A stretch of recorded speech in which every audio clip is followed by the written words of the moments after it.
And we are live. What's good, Josh and man? DL Saint. Welcome. I really want to know podcast, man. How y'all feeling out there, man?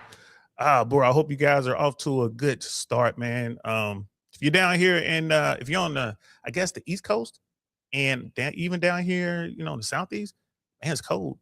It's cold, guys. It's cold. I thought this little cold spell was over. It dropped down a little bit. We got a lot of wind down here in Tampa.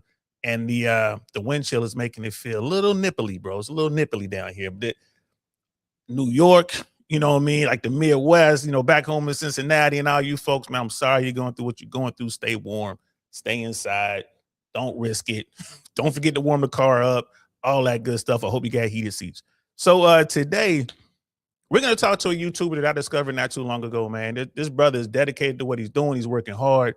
And I really want to talk to this young man because, first of all, of his age, and I just want to hear his political takes and all this other stuff that's going on, bro. And I think you guys are going to enjoy this conversation. I know I'm going to enjoy it. So just sit back, man, and just let it happen. People, let it happen. Let's get into it. Are live. What's good, y'all? Welcome to the I Really Want to Know podcast, y'all.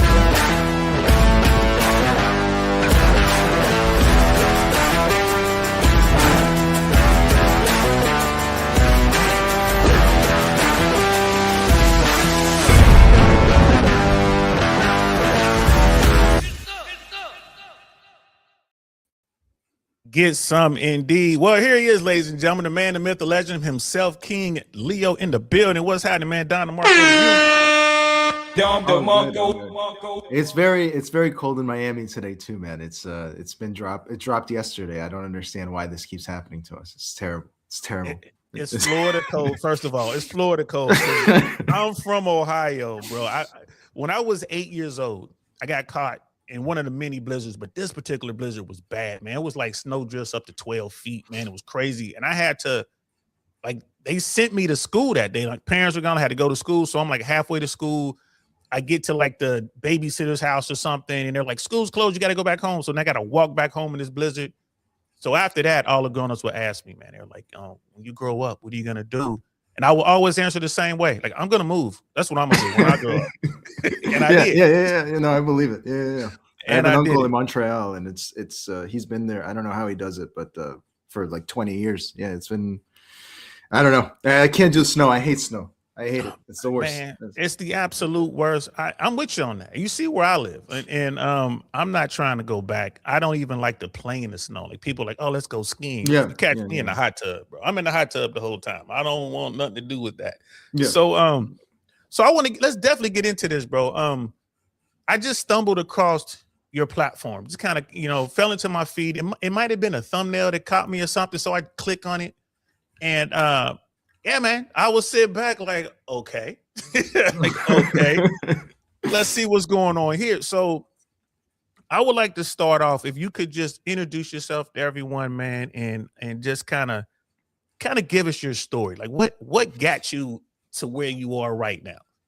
My name's Leo. I was born in Miami in '99, so it was the city was really nice up until like 2020 is the way I'd put it. So I got to live some of the golden times here, but obviously visit if you want, because I'm the local, so it's different. Like, we judge it very differently.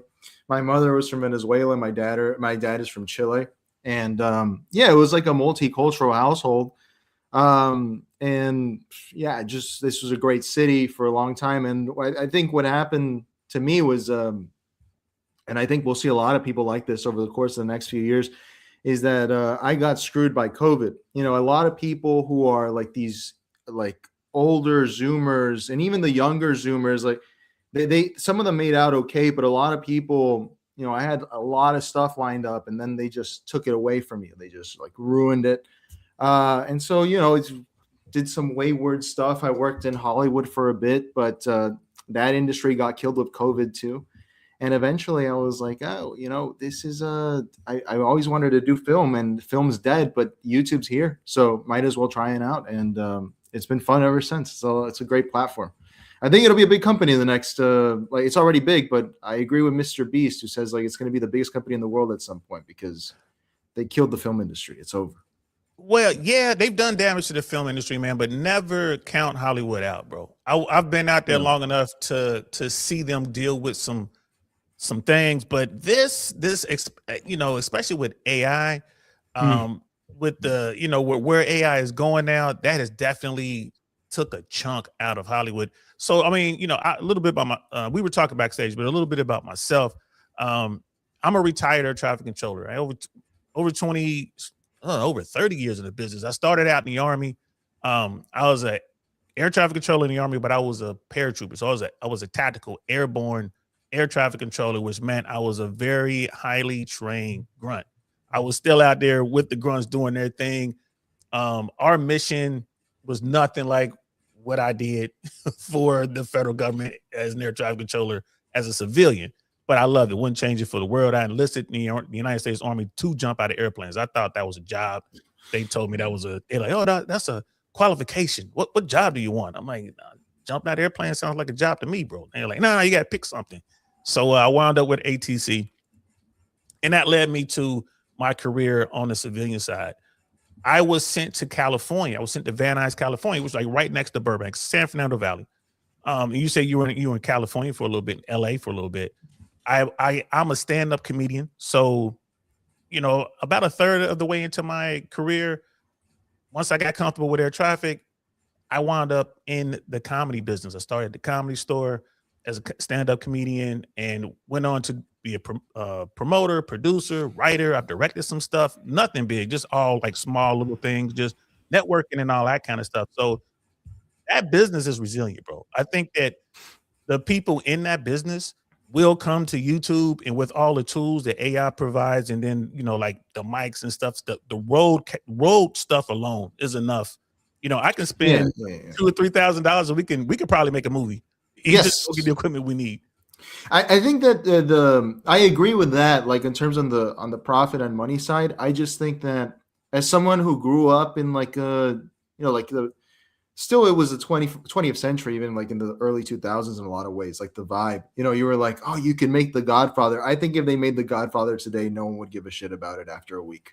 I think that is over. Like in terms of artistic expression, something that has cultural longevity, like there's some great movies that have been made recently and I don't even remember them anymore. Like it's just you watch them, you're like, oh, that was pretty good, and that's it. So but I agree, like on the money side, these guys always figure out some way to keep the money flowing.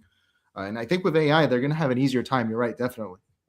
Right, because you can create your superstars now. The problem is there isn't a real person to go out there and live that A-lister life. So you can, you saw the video with Tom Cruise and Brad Pitt fighting. Yes.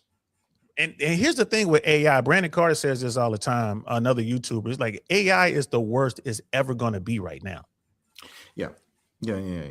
So now you're at a point where you can create what you want. But I see that you're in the movies. I'm definitely a movie guy, dude. I love movies. I love being behind the scenes. There's nothing like being on the set. Did you get a chance to actually work on some stuff when you were in LA or no? Yeah, I got to work mostly on the documentary side, and it was it was a great the thing is because everything was going documentary too, especially in the late 2010s. So there weren't like huge I don't know, maybe I had tried, I could have gone on the narrative side, but the narrative movies now they're all cheap, like they're all super small budget or they're huge like Marvel or something. You don't really have the like $15 to $30 million budget. So I got to work on the documentary side mostly, and it was exciting, it was fun. But they didn't want to spend money anymore. Like, no one wants to spend money anymore. That's just the truth. They don't want to spend money. And the other half of that is that the audience is like, they don't care anymore. And I don't even fault them. It's just, they don't care about quality or anything. And it's all right. That's fine. It's cool. Like it evens the playing field. In some ways it's advantageous for a lot of people. It's definitely going to create a space for someone to come out here and actually make a good movie, because Hollywood only cares about the bottom line. So they will not take a chance. You look at what they did with the Marvel movies. Look what they did with Star Trek. Oh my God, bro, I grew up a Trekkie. And Yeah. when I see this latest thing that they did was so god awful, man. Like this, what is it, Star Trek Academy or whatever it is? You know, you got The to show. Yeah. and they're taking, bro. Roddenberry is probably trying to dig his way out of his coffin right now to come back and take over because it's like, like y'all really messed this up. But there are some creative people out there. So you look at what Hollywood is doing, and then you know, juxtapose that to someone with no money but who just loves movies. Like one of my favorite movies, I'm a big Guy Ritchie fan, bro. So Snatch, Rock and Roller, you know me, Lock, Stock, Gentleman. Yeah. Those are my man. His style of filmmaking is on point. And you're right. I couldn't tell you. I've seen a couple movies I thought were okay, but I can't. None of them resonate like that. You know, like I'm still talking about. Like you said, you started with The Godfather. It's like, yeah, you got to talk about The Godfather. You know, and it's.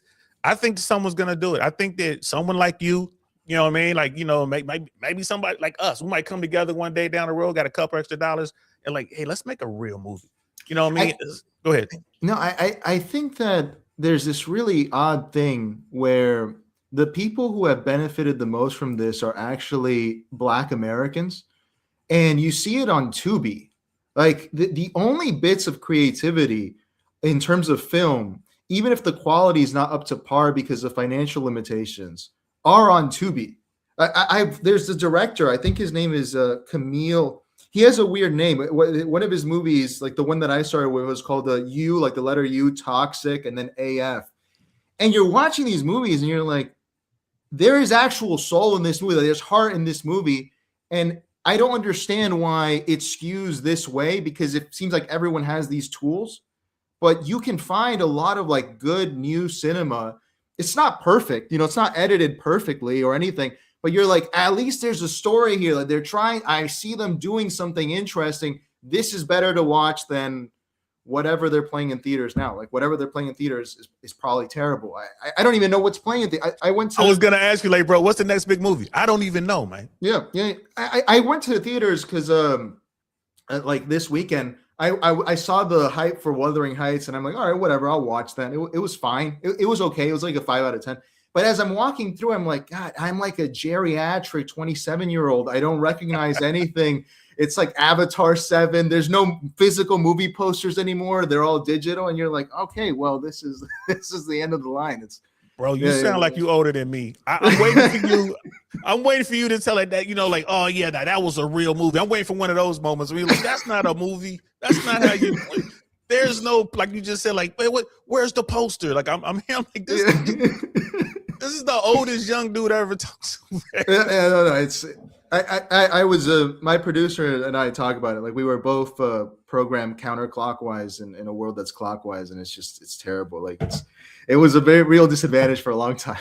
It just sucks, but yeah. I mean, it is what it is, bro. Brother Michael is in the building. What's happening, fam? Good to see you. Brother Michael actually lives in Miami. This is one of my cats who's down there. Next time I'm in Miami, I'm definitely try to catch up with him. We're always talking about Dolphin Mall. We're always talking about Brickell. We're talking about Doral. We're talking about whatever. I know one of my favorite spots. I moved to Miami in 2009. And, okay. Yeah, I was in. Did you buy? Say again? Did you buy? I didn't, because the market was. Well, here's the thing. Looking back on it, like, oh, you should have bought. But, bro, we had no idea what was going to happen. Yes, absolutely. Yeah. And I mean, you gotta understand, I'm lucky enough to know some 1%ers, and I'm kind of hanging out with them, and they were coming through Miami and they refused to buy. And these are people who had the money, and we were going through, especially through Brickell, along the waterfront there, close to Brickell Key, and then like into Brickell proper. They're like, I don't know about this, and they had the cash. And I'm like, well, they're not buying. I'm not going to buy. People don't get that. I think in the rest of Florida too, where that's one of the things I hated about The Big Short. That was a really horrific event here. Oh, wait, it was really bad. Like people don't understand. I, as a kid, still have memories of seeing like foreclosures, because I went to school in a public school, but it was 40 minutes across town because my parents wanted me to go to get a good education or whatever. And you would pass these like houses of people that it was obviously all debt, furniture, everything on the front lawns. And you're like, this is the end of the world. This is the worst thing I've seen. Hey, bro, it was crazy. Like down in Brickell, the banks were trying to sell townhomes and condos for pennies on the dollar, man. It was insane. So you got this brand new, well, the Icon had just opened. That's when the Icon had just opened right there. And they were shooting, like Hollywood was in Miami. Miami was so cheap that Hollywood came to make TV shows here. Yeah. And I remember them making the TV shows, and I'm like, oh man, the Icon is beautiful and this and that. And most of those buildings in Brickell were like 30% occupied, maybe. Yeah. It was scary, bro. Yeah, looking back on it, like, yeah, obviously I should have bought. You know what I mean? Yeah. Because you say 09, and I'm like, if I had a time machine, I'd go back and just say, yeah. Right, we'd be millionaires right now. I could have bought 2 or 3 spots, for. I mean, I was renting in the Ivy in Brickell, like right there on the river, beautiful building. I was renting there for like $1,200 a month. Wow. No, and a nice 1-bedroom, but it was really nice. I could have bought that unit. For $225 back then. Yeah. Right. So, right. And I passed, but it is what it is. So let's talk about, since we're kind of talking about Florida. I know how you feel about the governor, Ron DeSantis. I'm hoping you can share your feelings with Ron DeSantis. And here's the question. Will Florida fail again? And the failure being, will Florida revisit the downturn of 08, 09, in your opinion? I really don't think so. I think that there's going to be like a regional Sunbelt price cut at some point, but the idea of like a $500,000 house going for $200,000, I don't think that's ever going to happen again, because Florida, like it's become, and Texas has this problem as well, if you want to view it as a problem, where we're run by these people that they don't really care to interfere with business at all. So, for example, I recently saw this story that in Texas, obviously, Tesla left California, right? Yeah. And there were some people that were incredibly happy, and they were the people who lived around the Tesla facility, right? Because they were seeing these giant pools of blue-green crap, and they were going, what's going on? What is this lithium byproduct? Are people going to get cancer? We've all seen, I don't know, like Aaron Brockovich or Dark Waters. Like, right. This is a real concern. And now, when Elon Musk announces we're going to Texas, all the Texans are very happy. They're, oh, this is great. Now you see them where they set up the facilities, people going, what is this sludge? Is this going to seep into the groundwater? Is this? And that's just like one example, but this is what's happening in all of these states like Texas and Florida. I'm troubled to think of other ones, but Texas and Florida are the main ones where they're kind of becoming, if they ever were not, like, in the past, it was actually different because it was like dirty money that was being parked. Now it's just corporate money. And the people in charge, like Ron DeSantis, like Greg Abbott, they don't really care. They're just like, hey, if we have more money here at the state, that's fine. And also the voters it's going to bring are going to reinforce us, And I'm not speaking as some like cringe Democrat or anything. I liked purple state Florida because at least when they're fighting, they're not in your way, And now is when I have this where I'm like, wow, Ron DeSantis kept Florida free. I wish he would have kept it Florida. That would have been cool. Like, it would have been cool to stay the state that I grew up in. But no, now it's like a little, like, I haven't been to Dubai, but what I imagine Dubai is like, where people come and park international money and now corporate money, and the little guy gets screwed. Miami, I think it's the second year was reported of net loss of population in a row. That hasn't happened in like 20 years. And I'm not surprised by that. When COVID started, I used to be worried about this stuff, but I kind of just accept now that this is just the way it's going to be. And you can either complain about it like a baby, or you can be an adult and accept things and move forward. And that's pretty much all we can do. Like, we can't really do anything else about it. I'm on the other side of that. I do believe that there's going to be a correction. The correction is on the way. I call it like a real estate hurricane, right? The storm is coming. And right now we're just getting hit with the outer bands. I do foresee a correction in real estate, especially with condos and townhomes right now. Yeah. And I think that we could see, like, because you were saying, like, going from 500,000 down to 225,000, I can see that coming. I can see it dip down to 200. And the reason I say that is because of there's been a lot of mistakes, like you said, the current leadership here, DeSantis, they were extremely corporate friendly and, encouraging people to come here, and people have come and everything was going great. But at the same time, they're also trying to give the insurance industry whatever they want. And that right there, that was the wild card, because now, what was it? Was it Surfside? That was what the tragedy occurred. Yes.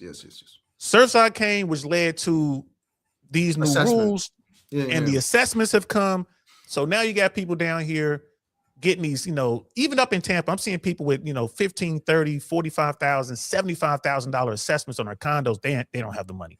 And the final thing, the reason I think is going to correct is because the property value is extremely inflated.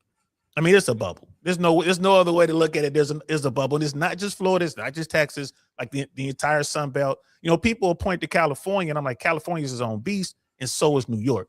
But when you look at the rest of the country, the average American is only making, $60,000, $65,000. And I'm being generous. I think the median income, individual income in America is somewhere around, I think, between 56 and 60,000. And the household income in America, median household income is less than 90,000. But the median household, first time house is like 400 plus. That math ain't never gonna math. And I'm not the brightest dude. I'm like Forrest Gump when it comes to this. I might not be a smart man, but I know that shit ain't gonna work. I do. I think Tampa's already started to disinflate a bit, because that was ridiculous in like 2021. But I do agree on regional stuff. Like, for example, and I don't understand. I don't want to call them Yankees, because it was other Southerners too, that come to Florida every 10 years and they make the same mistake over and over, because I know the pitch. I grew up around, everyone's a real estate agent here, right? And so Miami gets too expensive and they go, hey, don't worry about it. There's a house in Cape Coral. You haven't been there. It's horrible. It's the worst place in the world. That's where people go to die. It's the worst city. And they buy these houses and they drive up the prices. And then those, I really do see deep cuts, because Cape Coral, that one in particular just grinds my gears. It's a stupid place. It was designed poorly. It was not well done. And there's plenty of cities like that in Florida where people go, oh yeah, I'll buy it. I remember a few months ago, I called this bungalow in St. Pete that they listed for 500, and then they lowered it to 300. And I called the real estate agent. She was like, oh yeah, this guy bought it because he got a remote job in Orlando and he wanted to move here, but he never moved in, and now he wants to sell it. All right, well, that's a stupid financial decision in my view, but maybe these people are so rich that it doesn't matter to them. I really can't tell. Well, that was the other part of it. They weren't that rich. They were just able to get a loan under 3%. And then, people are just going out, I'm gonna get another one and another one and another one. And again, if it's you kick the can down the road, at some point that can is gonna bounce off the wall and hit you in the face. And that's where America is right now. You know what I mean? You just look at the national debt. We're at 38 trillion right now. Yeah. 38 trillion. That's not even a real number, bro. Like that, we might as well just be throwing out monopoly money at this point. Like what? That's never getting paid. That's never getting paid. So, and that's your generation. Like, you guys got to deal with that. It's interesting because, when it comes to the Trump administration, my producer, he's been getting in the weeds on the financial side, like everything that everyone ignores and you can't really talk about because it's boring, but they are kind of resetting the dollar. Like they're inflating the debt away, and it doesn't seem like they really care about. I've seen people start to call it America A and America B. America A is like all the rich people, the people that can still afford to go to Vegas and all this. And American B is everyone else. You know what Andrew Tate calls it? That have nots and the have yachts. But it's just effectively true, and my producer keeps insisting to me, and it really makes you the sucker, right? Because that 36 trillion that they printed, it went to a lot of people that you don't think that they went to. You're the idiot for not setting up a PPP fucking scam. Those were the smart people during that thing. And everyone else who played by the rules and all that. That's why I'm done with that. I really don't understand. Especially when liberals get on my nerves. So when conservatives are like, oh, we need to bring the shopping cart back. Fuck you. The groceries are 5x what they were 5 years ago. I'm not doing any of that. That's stupid. So when I hear you talk politics, and this is the one question I really wanted to ask you, and I hope, I'm glad you're here. When I hear you talk politics, you don't sound liberal, right? You don't sound MAGA to me. So where do you land on the spectrum? And I'll go first. Hey, I'm a registered Republican. My politics have always been center right because I'm an older dude now. But I've always been anti-Trump. It's like, bro, I don't know what y'all doing. This guy's gonna be a problem. I can't see why y'all don't see that. But it's like teams. Everyone's on their team now, right? And it's like, we don't care. We just want to win the game. Like, destroy the country just to win. Yeah. Like, all right. Yeah. So where do you sit in this spectrum? I don't vote. I don't vote. I stopped voting like years ago when I risked my life so you can vote, man. You heard me. You're hurting my ears right now, bro. I went and fought a war so you can vote. What's going on with that, bro? No, it's worse because I don't vote local either. I don't vote in any of them because they're all grifters. They're all scammers. And I just what I think that in this country, politics is becoming more and more important. Absolutely. Like who you vote for, who is the president, who is your mayor, and who is your governor is very important. And what a lot of Americans don't see with that is that just means you're becoming a third world country. Because in Venezuela, it matters a lot who's the president. In America, for a long time, it didn't matter. And now it's starting to matter. And that's just I don't know that there's really no solutions is the way I see it. I made a video, it's pinned on my channel called Trump Will Not Fix America last year. And I remember getting so much hate for it. And I wasn't being like which side gave you the most hate? No, the MAGA side, right? MAGA side came it triggered a lot of people because I was just saying, look, even if he could fix it, it's too late. It doesn't matter. Like if you made things better for a lot of people don't want to talk about how horrific the last 5 to 6 years have been for people.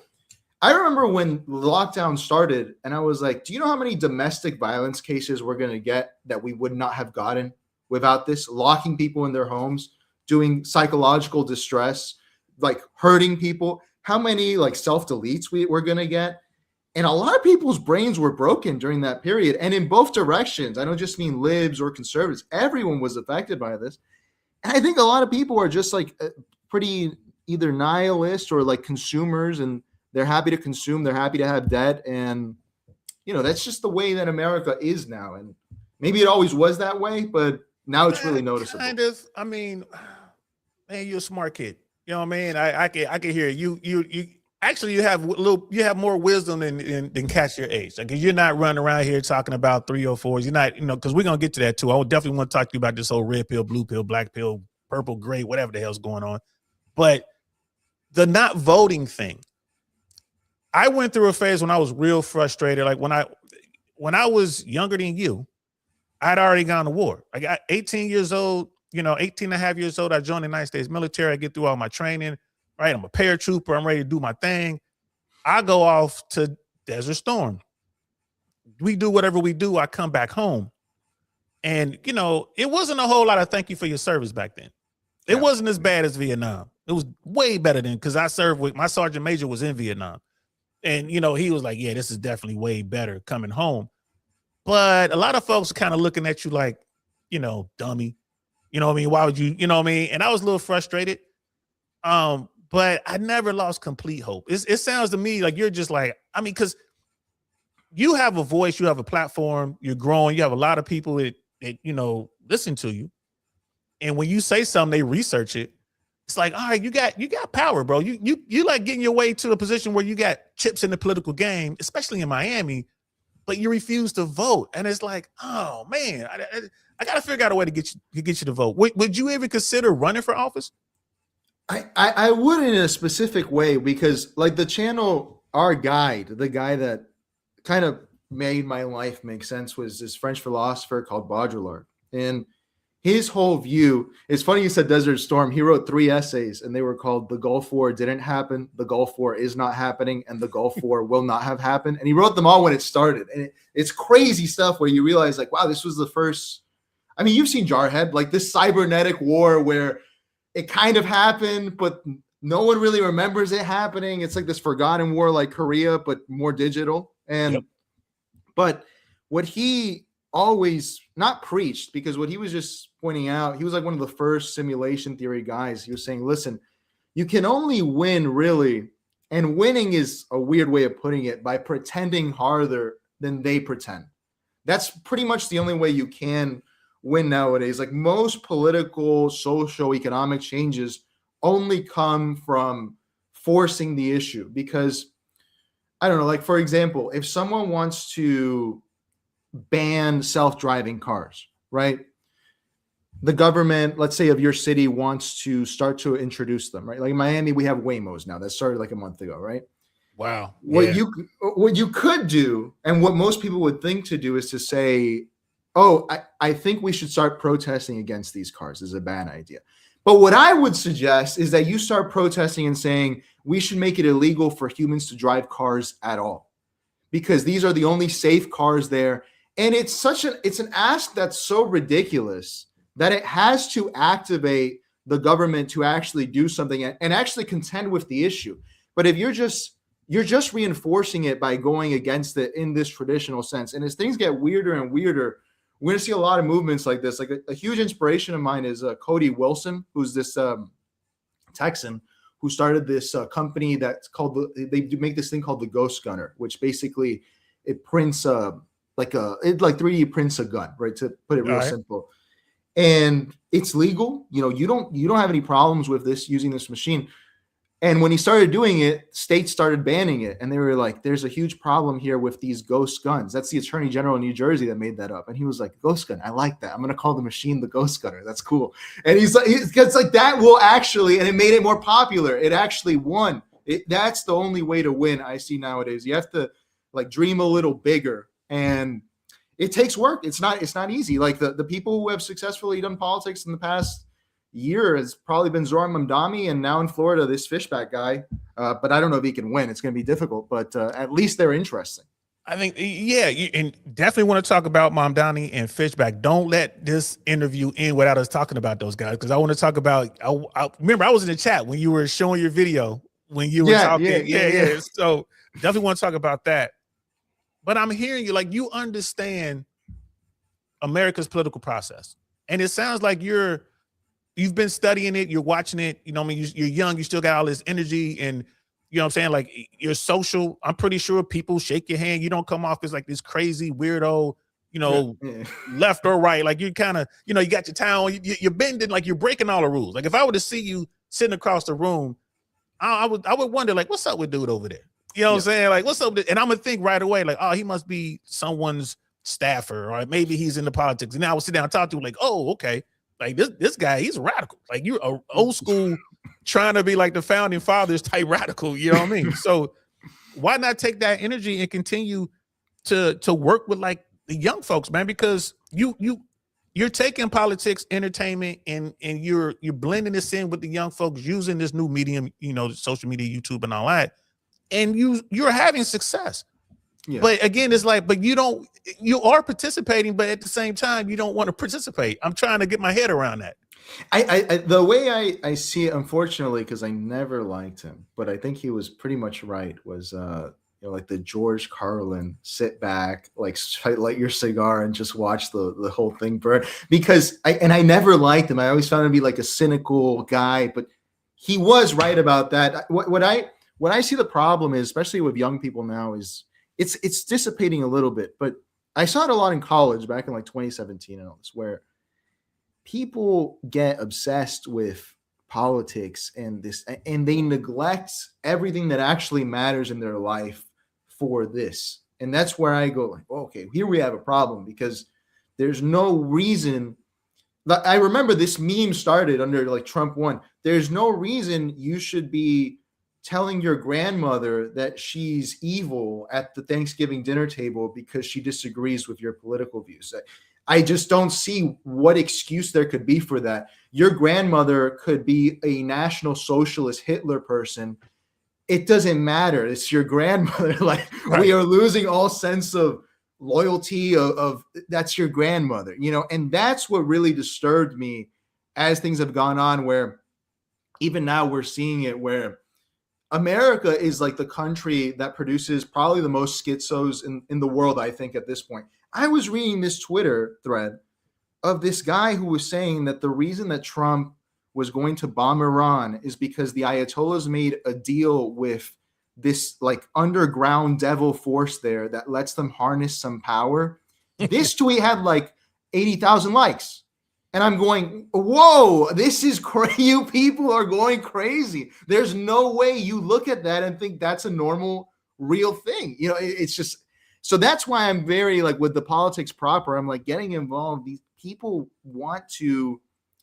they want to hang on to something to save them, and it's not going to happen, I mean, you're right about that. I mean, when I see and hear the religious stuff going on and people saying what they're saying, now, of course, if we want to talk about the Anunnaki, all right, I'll entertain you for a moment. If we want to talk about the Anunnaki, because I don't know who built them pyramids, but it's damn sure wasn't the Egyptians, all right? So that's, but to say like, if I wake up tomorrow and someone says that, Trump is texting the Anunnaki or something like that, and they told him to bomb Iran, then I got a problem with that.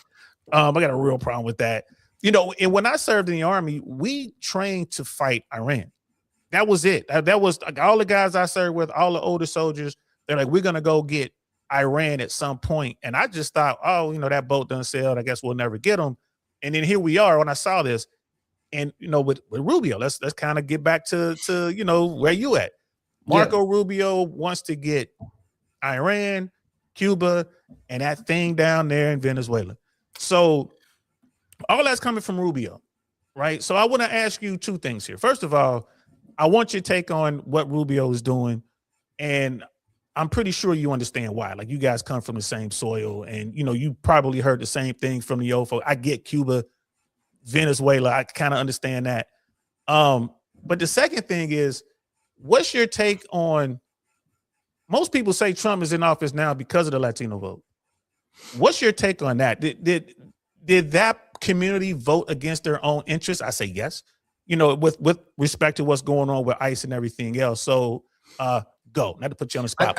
I wrote an article and I sent it to Dan from Two Ways, like a show on YouTube, because he's like a Democratic operative. And I knew that Latinos were going to vote for Trump. It was incredibly obvious, because just the way the Latinos, it's not that they flipped from one way or the other. Hillary Clinton won a significantly less portion of Latinos than Obama had. This has been going on for a few years. And what had been happening is, and partially like there is some sort of like component in just our culture or something where the caudillo, the strongman, is very attractive. And I'm not saying there's anything wrong with that. That is just something that happens with Latino. And at this point, white people have demonstrated they have that desire too, so they don't get to look down on us too much, right? But what I saw was there was a community that was being at least acknowledged for the first time on the terms of Trump.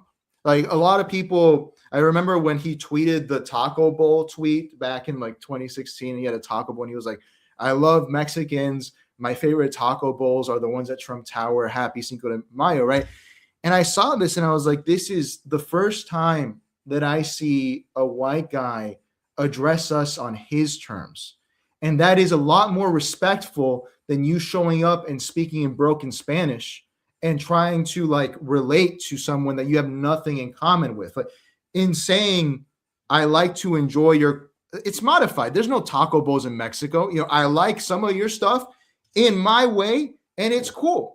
That's cool. Compare that to the way Latinos had been treated by the Democrats for a long time, where it's just, oh, you're Latinx. Oh, you're people don't remember, like, they used to say really hurtful stuff. They used to say, oh, you're all like a bunch of sexists. You are all like, Spanish isn't your real language. You should be speaking indigenous language. I know this is like radical and maybe not seen as much, but Latinos saw this and they're like, these people hate us. Like they really hate us. We are people that speak Spanish. And furthermore, we don't all like each other. A lot of people have this confusion where like we're all buddies.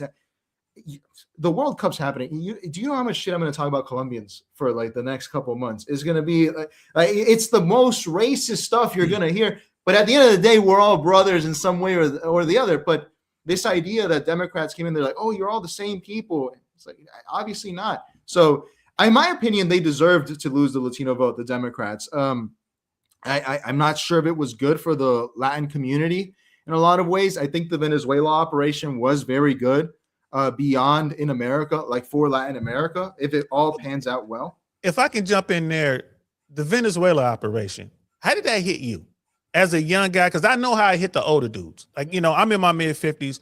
So, when I talk to my Latino friends, especially my friends from South America, like, bro, they were like thumbs up. And I get it.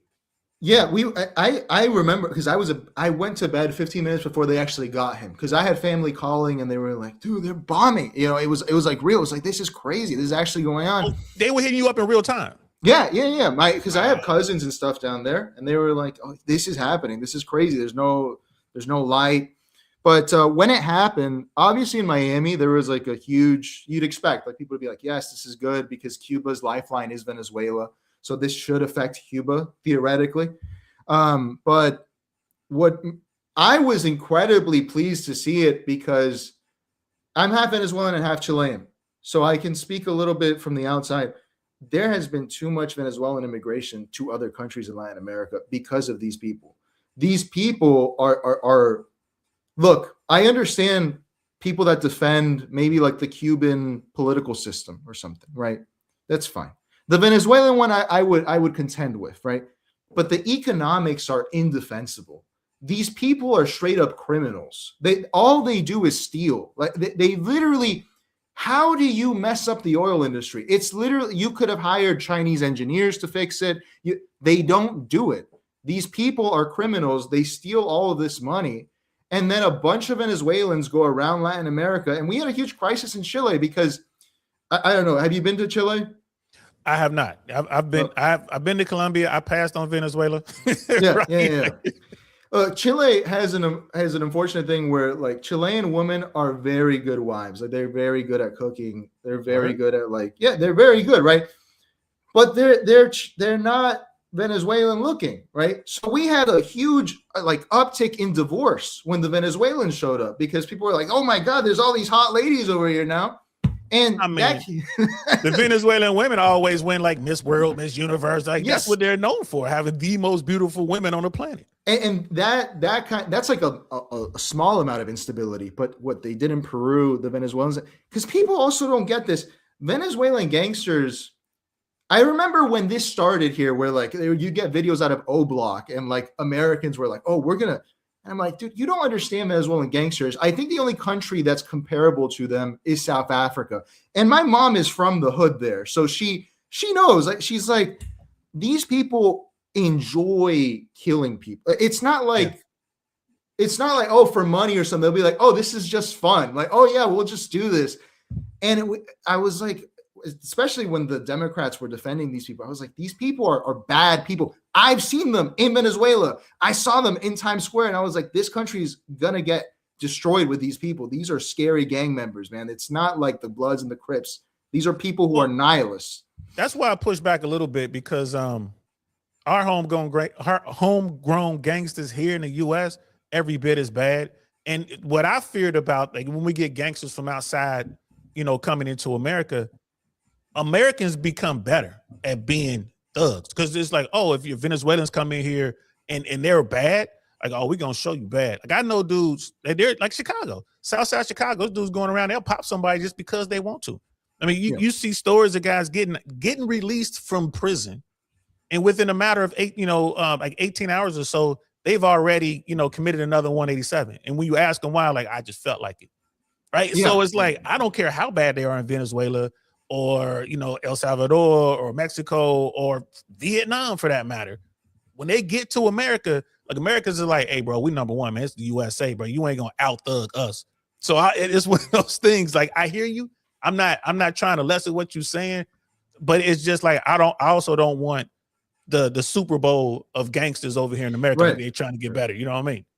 And, right. No, catch up with the chat real quick. Just real quick. We got brother Donald J. DeMarco in the building. What's happening? Old Joe in the building. I mean, I say old Joe, man. My bad. Joe Cool. Joe MF and Cool in the building. And he's asking about the Venezuelan thing. He's like, why stop at Venezuela? Why not go and take over Mexico, Cuba, Canada, Greenland? Well, Canada and Greenland, NATO's not going to let us do that. The Canadians won't let us do that. But Mexico, Cuba, we're going to talk about Mexico in a little bit. Cuba's happening right now. They're just doing it a different way. I don't want to change the subject because I know you were about to say something, but I do want to talk about, because I'm sure you know more about Cuba than I do, what's going on in Cuba right now, because it's like everything's ground to a halt. There's no oil coming. They cut off Venezuela. They cut off Mexico. But go ahead, continue. And thank you so much too, bro. No, I would say with the why stop, I've seen a lot of people say this kind of stuff, where like, why stop? And I'm not, again, and I'm not some like MAGA guy, right? I'm not telling you, I don't believe that fentanyl is coming from Venezuela. I think cocaine is going to Europe from Venezuela. That's what I think is happening. I don't believe that. I don't even believe Maduro emptied the jails. I think there was no one left to rob and they started leaving. That's what happened, right? But you have to sell a war. You always have to sell a war. You have to make something up. And people, I don't know, I guess they want to have the reality, but I don't think Iran is like a huge issue in Venezuela. Of course, they have like a listening post, so it's not a big deal in my opinion. But it is a big deal that this country, there's a Spanish philosopher that used to say this, where during Iraq, that oil, and maybe this gets a little like Dune-ish, right?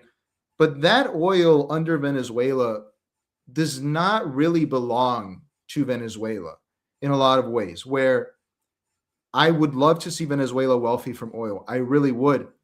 But you don't get to hold the world hostage at a time where we're running out of oil because, I don't know, you want to do socialism of the 21st century. You want to wreck your economy. There's nothing left there. That place is a mess, an economic jungle. Like there is nothing there. And you don't get to do that. Maybe that's a little thuggish from my part or something, but when it comes to oil in particular, that belongs to, sure, you get to make some money off of it. Absolutely. I think that it should be 49.51 like they established years ago. But you don't get to hold the world hostage with that. Like you really don't. So I think that's like the greatest justification in my view. Now, as far as Cuba, Cuba is just an economic disaster as well. Last year, the Chinese went to visit Cuba, and the Financial Times wrote something about it. And the Chinese were telling the Cubans, can you guys please stop being so communist? Like this doesn't make any sense. This is coming from the Chinese Communist Party. They're telling them like, this is ridiculous. You can't. I know a guy who came from Cuba a few years ago, and he had a family member die here in America. And he got up in the middle of the night. He was like, all right, let's do it. And everyone was confused. They were like, what? And I had to talk to him because even I learned a little bit more about Cuba every day, where he was like, oh, dude, you don't understand. Like everything is owned by the government, the cemeteries, all of this. He had family die in Cuba over there. He had to go and bury the person himself. Like it was someone who had died of COVID. He had to get up in the middle of the night and go bury them immediately, or they would all get sick. This is a disaster that just, I don't understand how you get to have this basket case economy where everyone has to leave. And it just doesn't make sense to me how that can still exist. It's an anachronism. It's ridiculous. And Rubio, maybe there's so much like revenge aspect to it, but these people, at the end of the day, they're all criminals. Like the old guard are the only ones that really had any legitimacy. But now it's just a bunch of guys that have a bunch of money in Spain. That's where they put all their money, or Turkey or Dubai. And they just sit there and everyone else is fucked. I think the population of Cuba, by the way, it's not updated. I think it's probably hovering around 7 million at this point. It wouldn't even be like a big deal. This doesn't matter anymore. There's not a lot of people left. Everyone is left. It just sucks now. So, bro, but that's so hilarious when the Chinese Communist Party is like, yo, Raul, let me holler at you. Habla. Come here. Like that communism thing, yo, It don't work, bro. You're gonna have to let some people make some money so to keep this thing alive. Wow, that's crazy. And okay, but it makes sense. They have a joke. I heard this from a Cuban friend that came over, where like over there they say there's two vessels off the coast of Cuba. One of them's Chinese and one of them's Cuban, and the Cuban one's empty and the Chinese one's full of fish. And so the Cubans are like, hey, let's meet up. And so they meet at the same vessel, and the Cubans are like, how do you guys catch so many fish? And they're like, well, let's understand how you catch fish so we can try to help you. And they're like, well, look, it's very simple. We get up in the morning, everyone has breakfast, and we get together to do the fishing subcommittee. And we all start talking about which kind of fish we want to get throughout the day, blah, blah, blah, blah, blah. After that, we get to the fishing rod committee, where we actually start deciding on which material to use today in order to be, and it just goes on. And the Chinese guys like, and they're like, what do you guys do? And they're like, oh no, we just fucking fish the fish in the ocean. That's what we do. We just throw the net in there, drag the fish out. That's what we do. That's hilarious, but it's true. And, when I look at Cuba, and I, understanding what little I know about Cuba from the way we were raised and what I read in the military, right? When I look at that, it's like, okay, why are we keeping these people down? At some point, I would believe the Cubans will want to talk. Like, I'm sure they will open up a couple casinos. I think the Cubans would be okay with, can we ease some of these sanctions? It's like, bro, we're driving around in 1950 era vehicles from Russia, no less. Like, dude, we're ready to work with you. But I was never pro embargo personally, but the way they blame everything on the embargo is where people go, this is ridiculous. There's no way. Like, how do we not have Tylenol? You can buy that from any other country. That doesn't make sense. Saying that on your platform, like, bro, whenever you go down there, you say you bring a bunch of stuff just so you can help people with just little things like that, just Tylenol and whatever. No, I've never been personally, but that's what I've seen. And also, it's not just seeing it or rumors. You can go right now and download the Cuba Max app. These are these stores around Miami that are obviously connected to the Cuban government, because the embargo is, a lot of people don't understand how fake it is, where a lot of the coffee you're buying at the grocery store is Cuban. They just send it to Mexico and then they repackage it. A lot of the cigars you buy, I won't name any companies, but these companies use Cuban filler and stuff like this. They buy it in the middle of the night and they call it Caribbean tobacco, right? But you can go on these apps and it's like courier services. You go, okay, I want to buy Tylenol and I want to send it to this address. And a bottle of Tylenol is like $30. And you're like, why is this why this doesn't make any sense? You can buy it from Mexico, from Guatemala. You don't have an embargo with them. So what's the big idea? So it's like, not to call it a psyop, but it's a lot of smoke and mirrors down there. So the Cuban government is just letting their people suffer for no apparent. I mean, they don't have to let them suffer to this extent. Well, but it makes sense. It really does make sense, where when you start to give up like political and economic control, it becomes a thing of its own. Like a lot of governments come down that way. And a lot of people are pretty pissed at these guys. And there could be a lot of like, status settling. If it were up to me, and it seems like they're going to this with Maduro, with Castro, etc., I would just say, hey, man, look, all the money you stole is yours. Go move to Spain and we'll have like 24-hour security for you for the rest of your life. Just leave the country alone.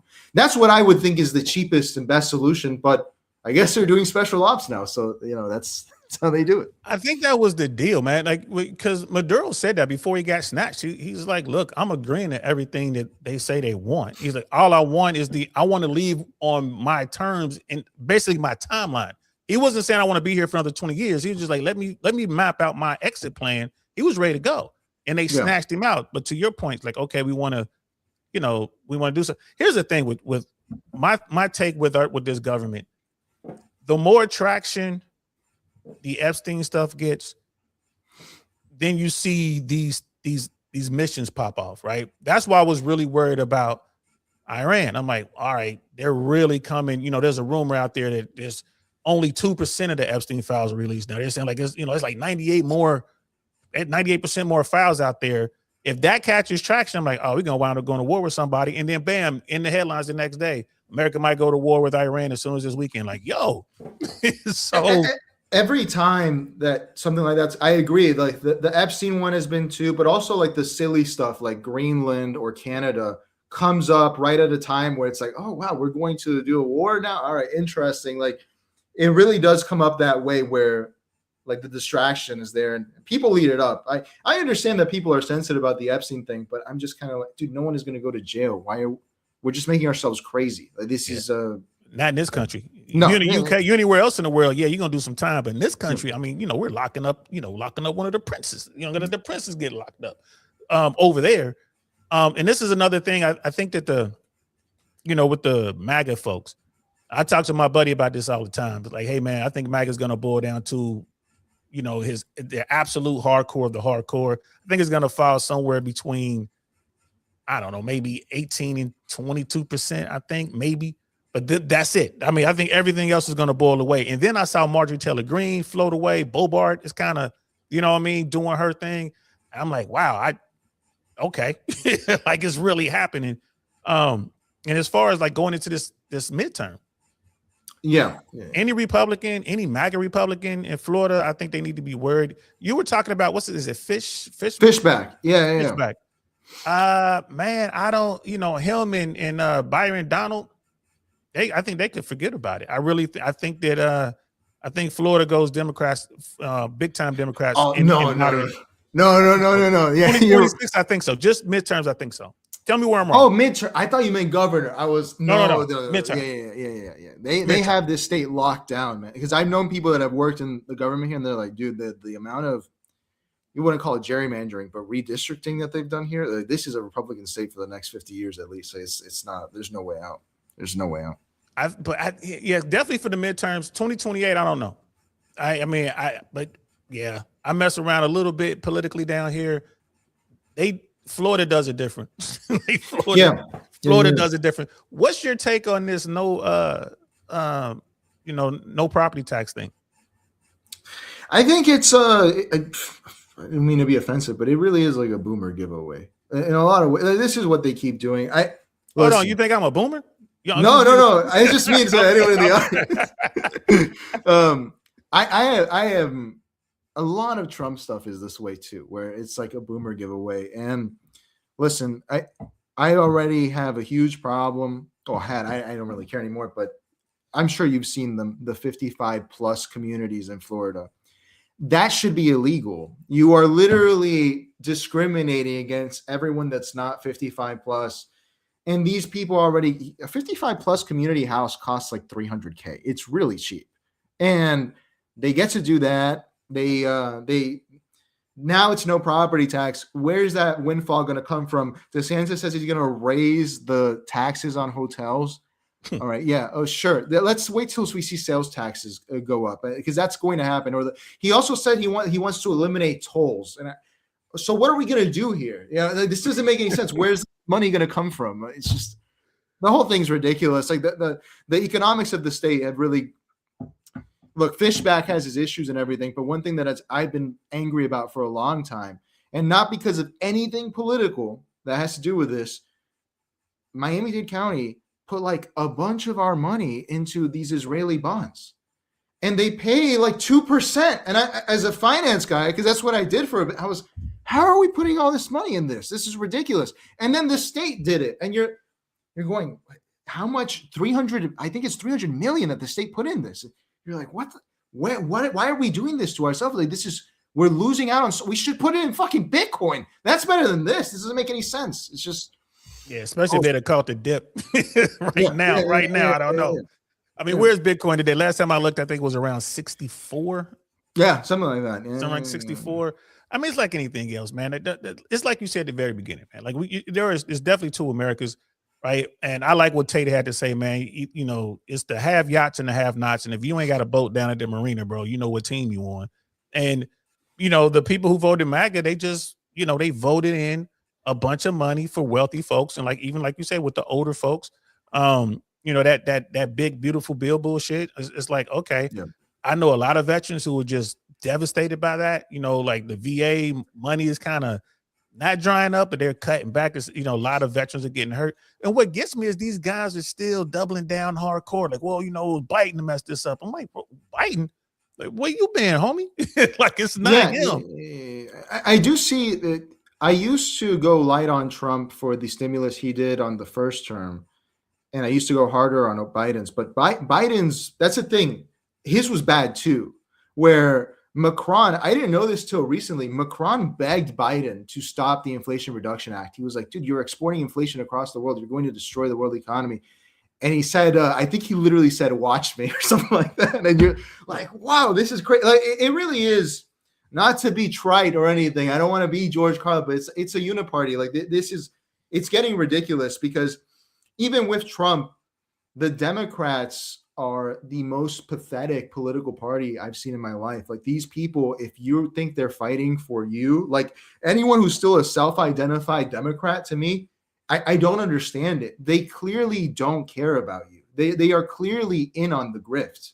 They are not trying to stop anything. They could, but they don't. So I just look at the whole thing and I'm like, oh, these people really don't care. None of them care in my view.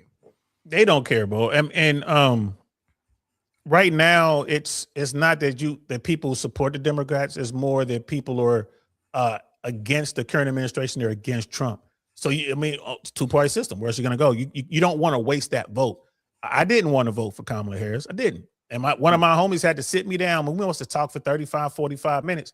I'm like, nah, bro. Like, what are you going to do? Like, I'm going to write somebody in. I think I'm going to write in Wolverine or some shit. You know what I mean? And I was just going to vote on all the state stuff. But he's like, nah, man, can't throw this away. It's too important. And he's right. The thing is this, America was headed this way regardless. Yes. And only thing that Trump did was accelerate the decline. That's all he did. And he's making money. He's making money for himself first. And then if you one of his homies, get on board. One of the things I talk about a lot, man, like the family law system in America. I think the family law system in America is god awful. Like what we do, like monetizing children. I'm not a fan of DeSantis, but when Florida changed their rules down here, and now, Florida says it's in the best interest of the children that they have equal access to mom and dad. So it's a default 50-50 split. All right, cool. I like that. That's great. The rest of the stuff he's doing, I'm not a fan of.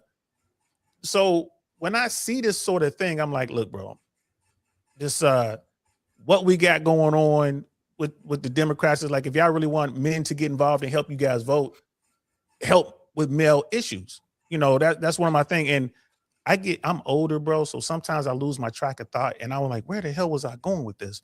So if you notice that in post, it's just notice like, what happened to DL? Like I lost my track of thought, my train of thought. But I really would like to see America change that stuff. And I know where I was going with that. I wanted to go into this dating thing. What's going on with men today? So many dudes are checking out. I see you're active politically, even though you don't want to vote, but you're active politically. I see you're out here, you're building your brand, you're working with people, you're networking. I'm like, all right, cool. But you're rare today. Would you agree with that? Or would you say that you're the norm when it comes to guys your age? No, I think a lot of people checked out, like you said. Absolutely. In the United States, at least, for sure. Yeah. I think on the red pill thing, and this is kind of becoming my next crusade, where I have a lot of issues with that movement, and I wasn't able to articulate it till recently. And it's not coming from like a feminist POV or anything like that, but what I accepted is that masculinity is completely useless now. It is not useful to anyone. No corporation wants masculinity. Maybe there's like rare exceptions where if you're a tuna fisherman, they want to hire people, but no one actually wants. It has outlived its actual value. And so when people say like, oh, be masculine or like do this or do that, and I'm not telling you that I'm like not doing something, but I think that we have to start thinking more individually in this sense, where like when people tell you like, masculinity, we need a resurgence of masculinity. Masculinity is not going to get you a job at Apple. Femininity will probably get you the job at Apple. If we're going to call it that, we're going to categorize it. You're onto something there. Like, I mean, when you go the code switching thing, right? People talk about code switching, like, for black folks, that means you sound white, or I'm pretty sure there's a code switch thing in the Latino community that I'm not aware of. But right now, I think code switching is acting more feminine. I look at CNN, you look at mainstream media, for instance. There's a guy out there who does the polling numbers or whatever. Not Karnacki, not that guy with the khakis, but it's another dude who does these numbers, and he comes off way sassy to me, like way like over the top, like dipping down when he's pointing. He's like, Trump's numbers are down, and he dips down, and he just comes off real feminine. And I remember watching this dude, and I'm thinking, this could be one of the most masculine dudes ever when the camera's off, but when the camera comes on, he's acting this way. And it's kind of like a code switch, like, oh, you got to do this to get the job. And, Yes. you know, you got to appeal to the soft side, the female side. So you're seeing something like that? Yeah, and I'm not seeing that. What I see a lot is frustration. People that they don't want to adapt. And I understand why. Maybe it's biological or something. But what I like to tell people is like masculinity, and this is where like I get really postmodern. Masculinity is a tool for power, like anything else that exists.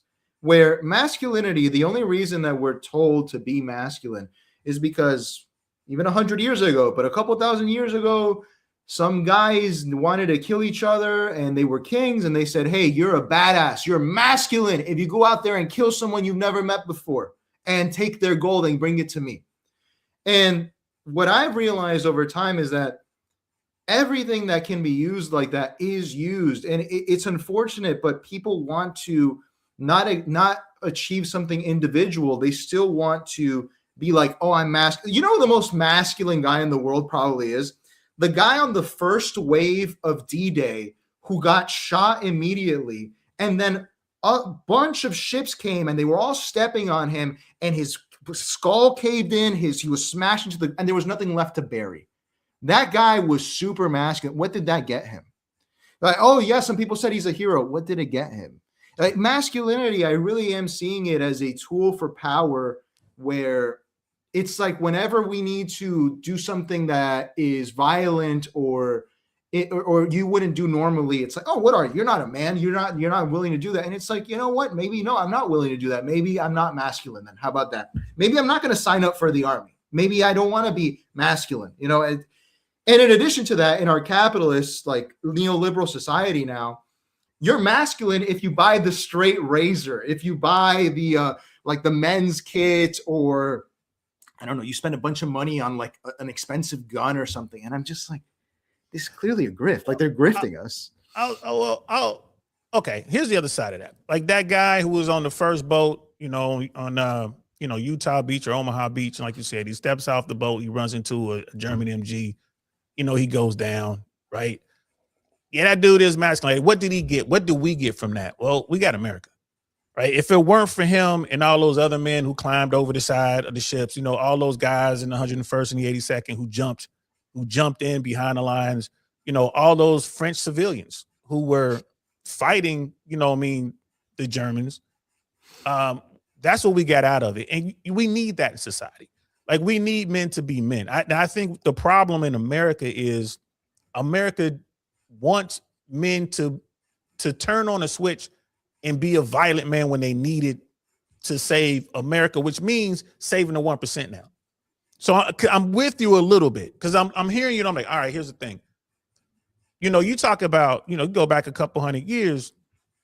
If you just said something to me that was, you know, you check my honor, then I could smack you with a glove and it's like, bro, pistols at dawn. Right, just to keep your honor, you know, it's like, okay, that's you know, dueling, like that might be a little bit too much, but I understand that. And again, it depends on where you're from and what you've dealt with. So we need that masculinity. Society's always gonna need that psycho dude who's gonna go out and do whatever it takes to win, and you want him on your side, right? You know what I mean? Like you want that guy on your side.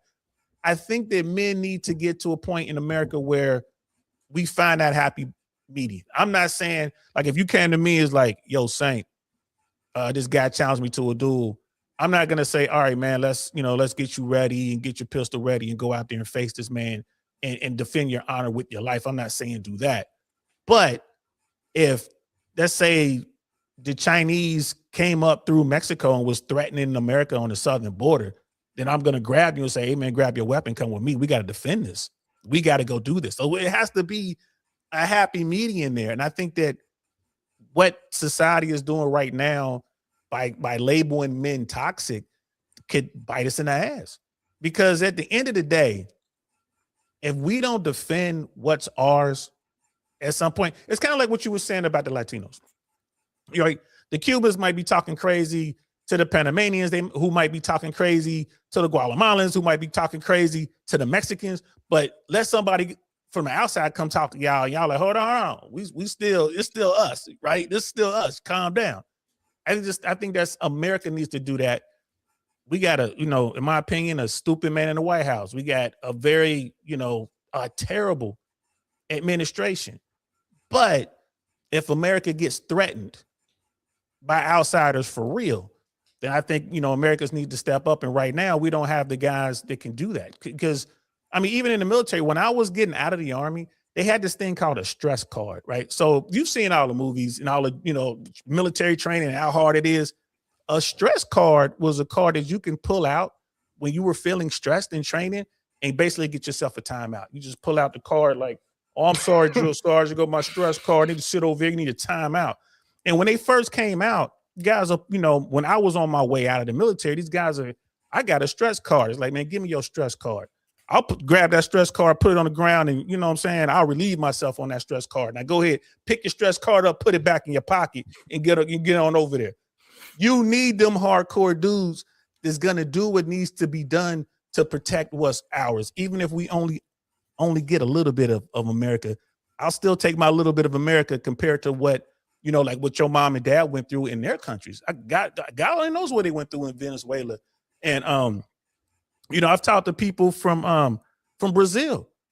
Bro, I don't want to be in Brazil. It's some fine women down there, but I don't want to live in Brazil. No, it's a terrible place. Yeah, man. So I would say as an old dude, as the old warrior, as the guy who, I'm the guy who went overseas. I put my boots on the ground. I was willing to jump out of airplanes and doing all the stuff we were doing in the desert, and my body hurts for it now. But I still say that men should be ready to defend what's theirs. But when guys don't participate in our society, they have no buy-in. So I understand why they don't want to participate. They're like, well, oh shit, I ain't got no girl. I ain't never got no sex, right? I can't get nobody to talk to me. I can't get a decent career. I can't, get a job. The jobs I'm getting, I'm underpaid. So I get it when they're like, we need you to come out here and risk your life. We need you to be that number one masculine guy off the boat. They're like, maybe I'll be number 1,000. I don't want to be number one. I do think, because I would agree entirely, but I just, over time, and maybe it's just me becoming too, like, believing too much in this, I don't even think we really need men for the military anymore. I think that's going to get phased out. And because, like, you look at who's going to carry these? You need somebody to carry these, man. I can't do that. I think they're going to be irrelevant. I really do. I think with this country, we have invisible planes, as I like to say on the show. We have invisible planes. And that's going to trickle down to, like, we already have the Reapers and all this stuff. I really don't think we're going to need much more than maybe 300 guys in the whole country that will have to do like some dirty work, like the SEALs or the Rangers or something like that.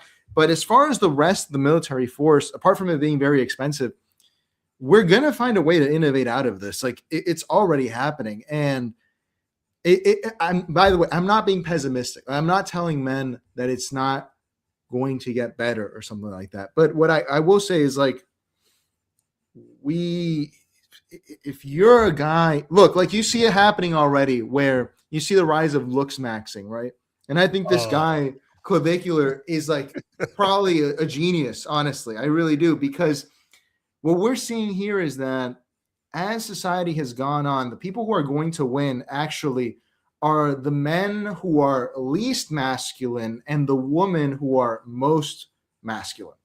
And it's really odd the way it happens, but traditionally, women were the ones who were concerned with the aesthetic, cosmetics, and all this.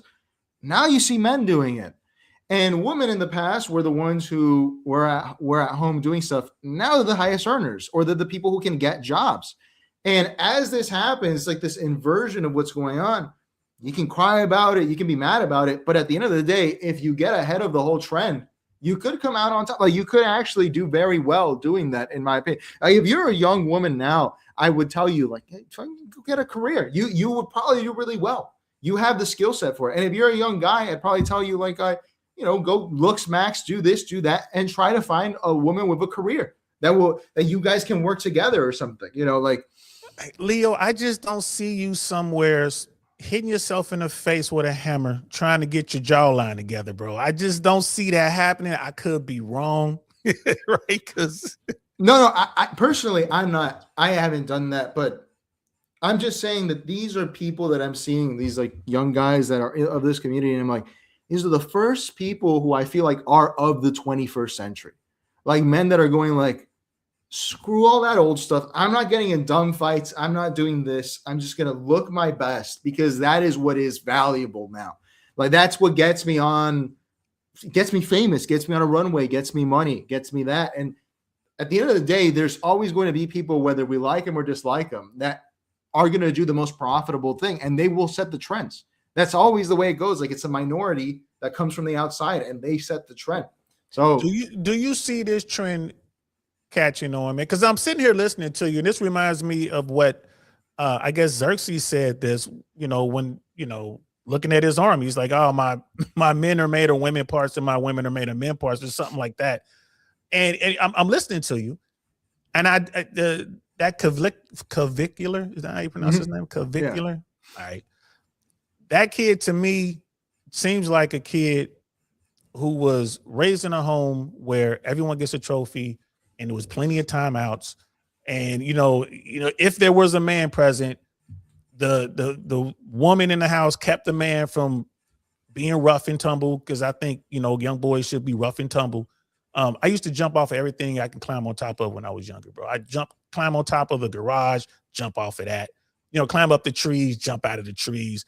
We'll get on the car when the car gets going and we'll jump off the car, onto cement, right? We were doing all that, bro. Like if you didn't come in the house bleeding, you didn't play hard enough. Like go back outside. You don't come back in here till you're bleeding. Now I'm seeing these young guys, and I think you're right. These dudes are soft, and they're like, we're gonna take this. We're gonna live our best soft life and get some woman that has money, but that doesn't work because at the end of the day, most women don't want to take care of a guy. You know what I mean? So like at some point you're gonna have to, as the guy, you're gonna have to make some money. Like being handsome and tall, with the chiseled features or whatever, yeah, that could help. But I knew plenty of dudes back in the day when I was coming up, 80s and 90s. Man, they weren't pretty, but they had mad women. But they were particular. They wore certain outfits. They would be peacocking in a different way. But there was no getting around not being masculine. At some point, that dude, the short dude, would have to fight and stand up for his woman or stand up for his hood. And like I said, I'm not saying fight to the death, but that guy will have to stand up and not get bullied. Now we got a bunch of people who are like, if you touch me, I'm gonna go to the police. Right. You know what I mean? It's like, bro, I can't get behind it.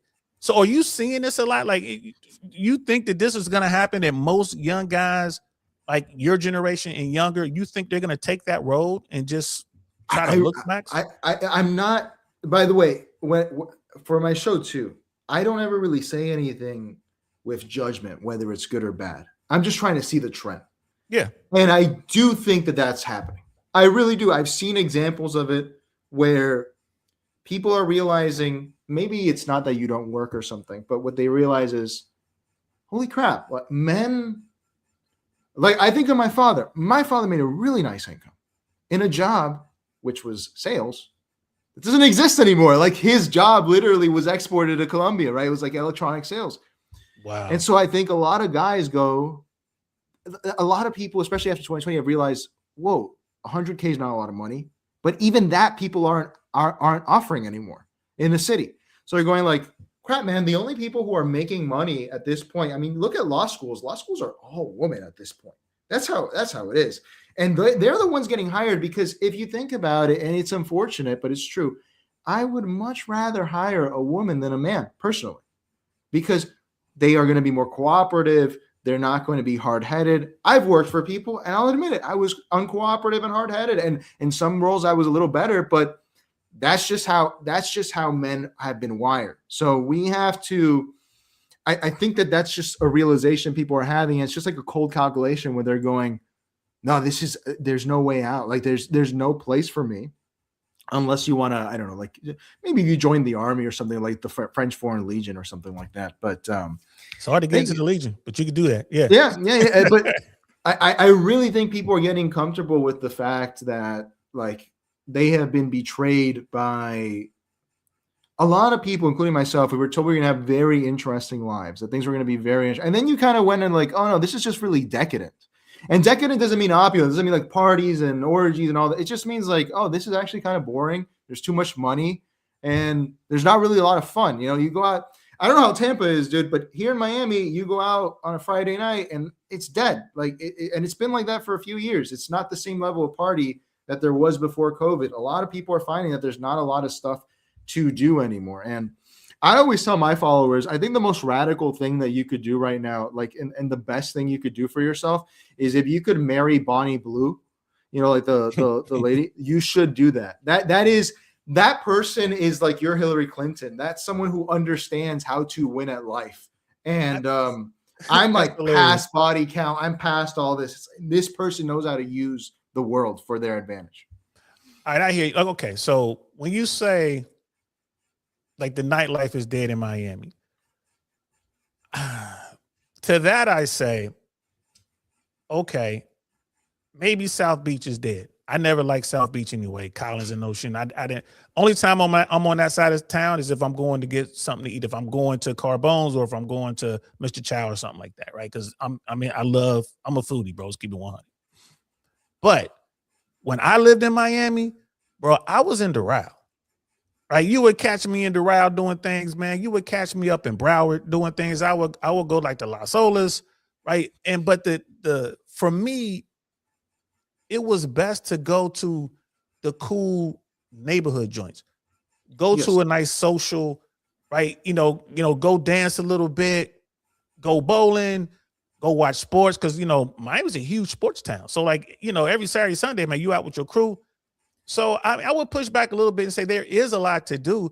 Who wants to go to live and drop $3,000? You know what I mean? On a Friday. I mean, bro, no, who wants to do that? Doesn't make any sense. You can go to Brickell and hit a couple spots and not drop a lot of money. Like you could go to Red Bar, you know what I mean? You could go to what is it, Blackbird now? You can go to Blackbird. Used to be Transient Lounge when I was coming up. There's some spots you can go, but you can also go to places and drop a couple grand if you want to.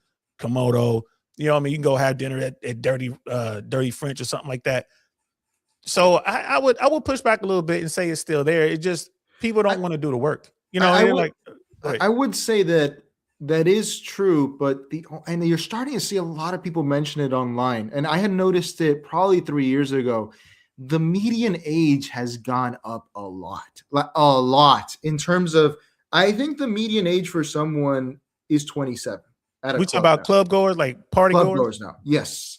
Where when I was a kid, but I know this from having seen it, back in the early 2000s, when Chavez was in power, everyone would go get a fake Venezuelan passport at 18 and be at the club. That's how it was. That was one of my big concerns with COVID, is that I myself, I like more Latin nightlife, but whatever, nightlife is nightlife. And when COVID started and they shut down the clubs, I was like, we don't really have an alternative to this. Like this, we used to have more, like the people used to be more country clubs or social clubs. Now it's pretty much just the club is the only place where young people go to meet. And if we shut this down, I don't think we'll have anything else.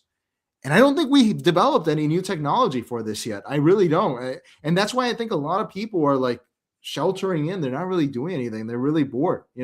I myself, like the last clubs that I went to that I enjoyed were all in Palm Beach. I'm not driving an hour up to Palm Beach to go to a club anymore. Like that's just too much time. I'd rather do something else. It's just and I think that's pretty much, I think that's most of the frustrations now, is that a lot of people are like, I don't feel like there's a lot to do, and because we kind of conquered the whole world. We won, like the West or whatever, we won.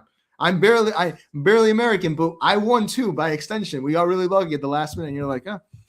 Hey, you made the squad, bro. Like I tell everybody, like, hey man, you on the squad now. Like if you in this country legally, you good. I don't care if you got here yesterday. You getting, you know what I'm saying? You get a ring. You on the team. So with the change into nightlife, has that really affected dating? Because I hear so many guys, a lot of guys come to me, a lot of younger guys, and they ask me basic questions like, Saint, I heard you talking about going out to like a salsa joint and learn and get the free lesson up front and then hang out. It's like, yeah, I'll say, so I get the girl, I'm dancing with her, and do I ask for a number right away? Like, they're asking me questions. To me, they're like basic, like, what, you don't know how to do this? And they're telling me like, no, man, I don't know how to. What do I say?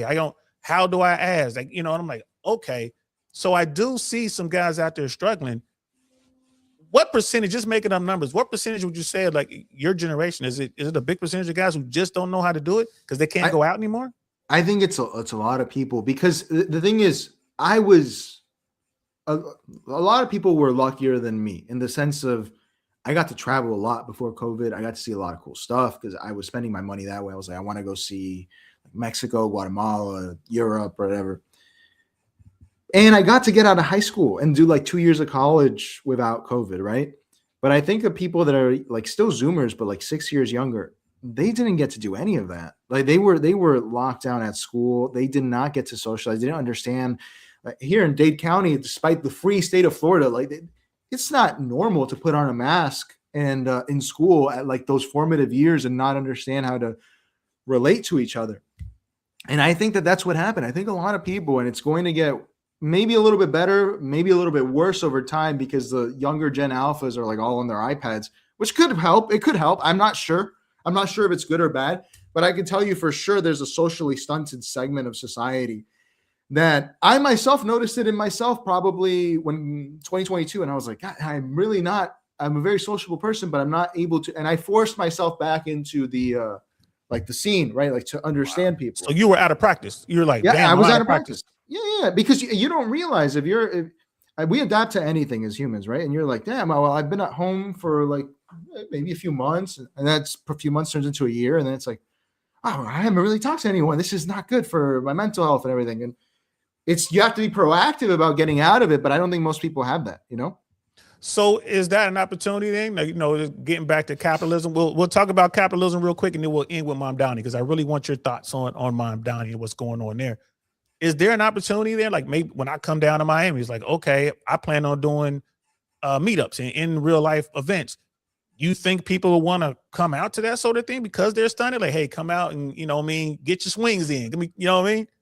Oh, that way, that I'm not sure. Like, I will tell you that for sure, people that are my age and older will most likely be like, yeah, of course, why not? But for the younger people, I think that's going to be a very difficult ask. Like, people, I don't think they've ever been this isolated before. And I think that you, like, not to be corny, but like, it has to be like hey, this is a safe space. Don't worry if you're awkward. We're going to all get along. Don't worry. Like, it has to be very coddled for people that it's are a like, wrap. It's a wrap. They'll be like, that's the guy that pissed on my uncle's fucking safe card, the stress card. Like, oh man, like, shut up, get in here and have some fun. All right. So they're basically afraid to come out. You have to kind of coach them. It's like getting goats to come out. Oh my goodness.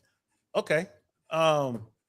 That's terrible, man. That is scary, because if that's the case, these dudes are never going to learn how to be social, and then they will be smacking themselves in the face with a hammer. But I will say on that, that's why I'm actually, and I don't watch his content actually. I just saw him on Piers Morgan. Like, this clavicular guy is the first guy in a long time that I have seen that comes out and says, let's just have fun. He's also saying a bone mash or whatever, but he's saying, I don't care about politics. I don't care about this shit. Let's go out there and have fun. Like, that's what I want you to do. Like, why are you gesturing is what he calls it, like wasting time talking about other stuff. And of course, you have to use those fields to like get a bigger audience and everything. But I always tell my viewers, I used to have it like as an ending catchphrase. I was like, go out there, go get drunk, go do something. And we need people to say that. We need people to tell people like, hey, go out, do this. And not corny people. Like, I'm sure you've seen Scott Galloway. Who I was just going to say, bro, you sound like Scott Galloway right now. But Scott Galloway is a freak and an ugly weirdo. Like, he's just like a terrible person in my view, who I don't look at Scott Galloway and I'm like, wow, this is a successful guy. I don't care if he's rich. He's like a weirdo. I don't get the guy. It's not sincere from him in my reading. And I think for a lot of people, they agree. They're like, this doesn't strike me as the guy who was out having fun. maybe he was. I don't know. He strikes me as a guy that should probably be on another cycle of TRT because he seems like really irritable most of the time and doing this stupid show. But yes, I think he's an old dude, bro. Like he's an old man that made all that money. And when I see Scott Galloway, you know what I see? I see that mainstream America is ready to talk about at least what's going on with these young men. And let's talk about the red pill thing because Scott Galloway got prominence because of Andrew Tate and Myron Gaines and all the rest of them over there. And it's like, we got to, this is like the Dems do a really bad job of seeing what's going on and trying to fix things. Like, well, we're going to back Scott Galloway and put him on Oprah. And I mean, his message is the same across the board. No matter where he goes, he says the exact same thing. I gave him props for that. And I think he's right. Dudes do need to go out here and make some bad decisions, but they're not doing it. And you're saying it like, y'all should get out there and do some shit. Yes. Get social. But for example, I guess like where I'd push back on him is like, I will tell you the drinking thing is off the table. I don't think that's ever going to go back. I really don't think it's going to go back. Like the young kids just don't want to drink. They don't. I barely drink, and it's not for any reason. Like I'll drink like once a month, maybe, or when I'm out, I drink, right? But people, you're really a social, like you're just basically holding it in your hand. Exactly. And like vices have really gone to the wayside in that sense. I've always, I probably shouldn't say it, but like I don't think that drinking is even like the best version anymore because apart from the physical effects, you go to Miami and it's $20 for a vodka soda, and you're like, okay, thank you. Next time I'll wear lube when you finish. Thank you. Like, bro, this is the like $20. That's a deal. What do you mean $20? You getting the discount? They must know you when they're showing you love, bro. It's $25 anywhere near South Beach, bro. I really think they killed drinking, like because of that. Like that's ridiculous. That is ridiculous, and I think a lot of people for a while, but now it's gone away, started going to hard drugs as an alternative because it lasts longer or whatever. But I think people are just kind of like beat up on the whole thing. And they're like, I think these bars should lower prices if they want to sell anything. And if they don't, then I wouldn't even tell people to drink because you can have a good time without drinking. It's possible. Like that's another thing that this guy does, the clavicular kid, where he's like, I don't drink and I go out there and do this shit.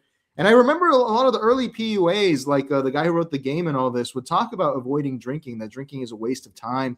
And it's like it was not actually going to build your confidence. So I'm not even opposed to it, So here's the thing. Like if you go out and you're trying to like run game, if you want to go out here and meet women and it's your intent is to try to get a woman to take you home that night, you don't want to be drunk. You have to have your wits about you because you have to pay attention to what's going on. It's a lot of subtleties you have to see. So yeah, you don't want to be that guy. They got Kava now. I mean, I thought maybe they'll go to that. If they're legalizing marijuana, so I'm like, oh, maybe they'll go to that. But you're saying that, okay, so socially, take away the alcohol, man, that changes the game, bro. Like if you're going out, that changes the game. There is a huge rise. I've seen them start doing reports in Europe, but I've seen it in my own life in cocaine use. Like that is going up a lot because it's cheaper for a lot of. It is cheaper. Like that's ridiculous that it's cheaper than. Like that doesn't make sense. Yes, you know what I mean. Like at 60, you throw in cover and you throw in the tips. You're looking at $150 a night easy.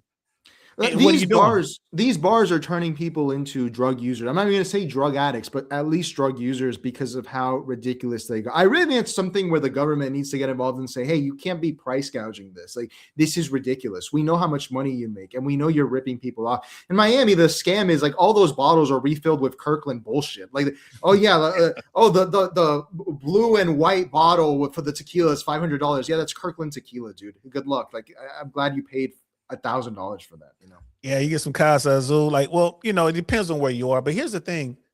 If I'm in Miami and I just want to go kick it, I'm going someplace like the Ale House.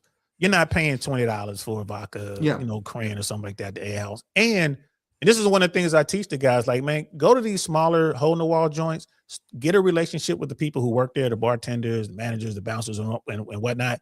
So now when you come in and run your tab, they're probably going to throw you 3 or 4 free drinks, depending on how long you're there and who you bring in. But you're saying, like, what I'm hearing from you is these young guys, they have no idea how to be social at all. Yeah. But Dio, I mean, I have to ask you because you I've asked this question to everyone and no one has said, is there any place that is in your mind better after COVID than before COVID? In America? In the whole world. A I would place say that the you've rest of the been. world. I mean, okay, so before COVID, you can go anywhere in Central or South America, you're gonna have a blast. You know, you look at, I mean, anywhere from Aruba to Curacao to Colombia to Peru, wherever, you're gonna have a blast. And it's like, okay, what are you looking for? Like, you know, after COVID, I think it was still better than America, but it changed. Right? It did change. I have seen that. I love Rome, the nightlife in Rome. I had not been to Rome till after COVID, and I have friends that are Roman, and they're like, "Oh, you should have been here before COVID." It was, and I had that with Miami. I had people that had that with New York. People had that with LA. So it's kind of like the whole world knows that something happened in regards to, like, something about the way people live that we can't really put our finger on it. And even if we could, I'm not sure we could save it. Like it's just so it's beyond repair or something like that. You know, it's very difficult to do. There was definitely a shift. I see where you're going with it. There was definitely a shift. So I got to LA in 98. I got hired by the FAA in 98. So LA in 1998 was insane. I mean, you know, Jay-Z had that song when he was talking about bubbling in Dublins. Man, I was in Dublins, right? When I was popping. Like I was in all the clubs on Sunset.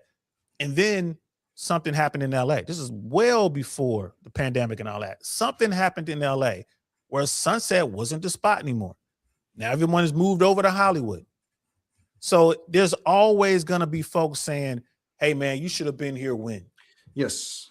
You know what I mean? And then like Miami, perfect example. I can remember the first time I went to Miami, very first time I went to Miami, I think it was 96, 97, somewhere in there. I was instantly in love. I mean, bro, that's when I went down. I was on Ocean and I went to God dog, what's the name of the spot? Where they it's the a lot of Latin, it's like a big salsa restaurant club. Families would go in there on Ocean. Damn, I can't remember. If I thought the name of, you'd be like, oh, that place. Because I was down there, it was like 1:00 in the afternoon. And I'm just kind of sitting there hanging out. And I see this family go into this joint. And the women in there, they wear these real skimpy outfits with like, I mean, kind of looks like they're straight out of Brazil, but they're not. It's just like real skimpy. The guys are all, you know, big and buff. This family goes in there. It's like mom, dad, grandma, grandpa, the kids. And they were just dancing and having the time of their life, bro. The time of their life. And I'm just sitting there watching it like, oh man, this is Miami. I'm watching just beautiful women walking around. It was easy to talk to folks. I'm having the time of my life. And I go to Miami now, I won't even go to South Beach. Like you can't. No, bro, South Beach is a disaster zone. It's a disaster. I won't go to South Beach, but I still love Miami. But then the first time I went to Aruba, like same thing. Like, oh, everybody needs to come to Aruba. So it's just those. You're gonna have those moments where it just kind of means something to you. But after COVID, though, there was a huge gut punch. The thing is, I like to, I don't, you know, Fran Lebowitz, like she's a writer from New York. She did that documentary about New York with Martin Scorsese. And she said something that I really liked in it where they asked her, like, did you like New York better in the 70s or something? She was like, listen, when people answer this question, they always mess it up because what they don't realize is they were younger. Yep. And when you were younger, it was better. But she says, but at this point, I don't think that matters anymore. It was better before. Like, it actually was. Like, and I think that there are metrics to see this, like that are just, I don't know if objectively measurable, but like look at a movie in a theater now and then compare it to like a mid 2000s mid-budget movie. And you're like, wow, at least like you watch The Notebook. It's a corny movie or whatever. It's well done. You watch a movie that's like $30 million now and it's terrible, you know? So I think that there's like there was an actual shift. And yeah, look at comedy. I think whenever you had this conversation, point to stand-up comedy. That's where you really see the shift. Mm-hmm. As a comic, man, like when I got started, you know, early 2000s, bro, there were no rules. People came to comedy shows because they knew there were gonna be some inappropriate things said, but they came to laugh. They understood that the men and women there were doing their best to get there to figure it out.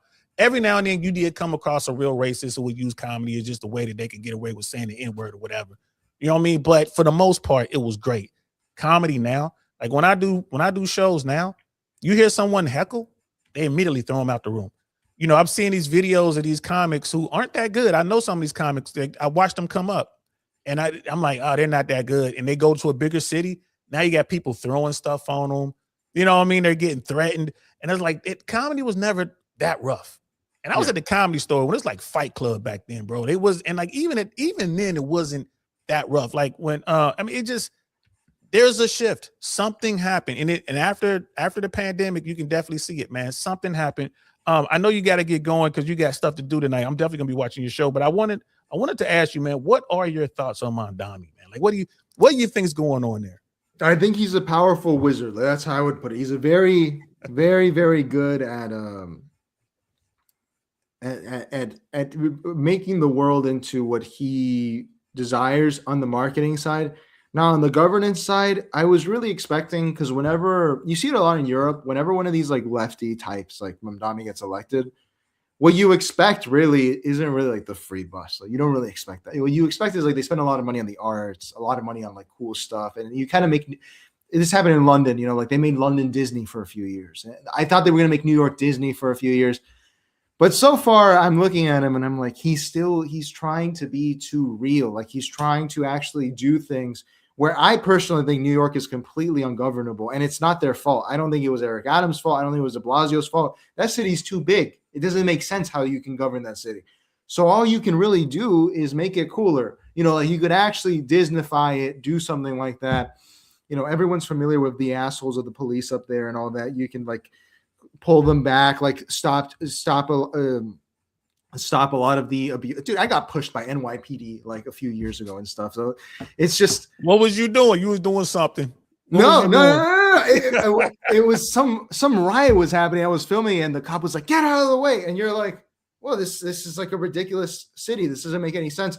I really thought that's what he was going to do in New York. I thought it was going to be Disney New York, but so far it's just like he's trying to take it too seriously, and I want to see people take things less seriously. I think even in government. Especially in government. I think the conservatives want him to fail for one reason and one reason only. They understand if you start giving Americans stuff, right, they're going to want to keep that stuff. So if Mamdani can do, I mean, if he could, you know, do that thing with childcare, if he got universal childcare off the ground, if he did that, I think that would entrench him in their Hall of Fame of mayors. Like he don't do anything else. If he got one of those things done, the free bus thing, if he can pull that off, just one or two of those things that he promised, if he can make it happen, I think it changes the game in politics because it makes the it makes the conservatives, it makes the 1% is going to have to give the people something at that point. Because I mean, think about it. If you can, the biggest expense you have, you know, as a family is childcare. Like childcare is the biggest expense. Housing. Second expense, you know what I mean? First or second biggest expense. And then you got, you know, your vehicle and insurance and all that. If you can give people some relief on those three items, bro, whatever party you with, that party is going to keep getting elected.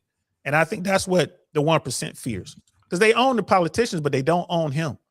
And it's like he might be able to pull it off.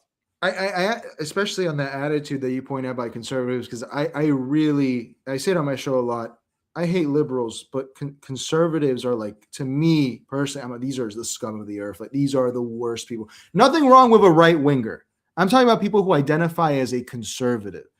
And I tune into like conservative media, you know, Mark Levin or even PBD and these types. And they're like, you know, I know PBD, man. He was in the 101st Airborne.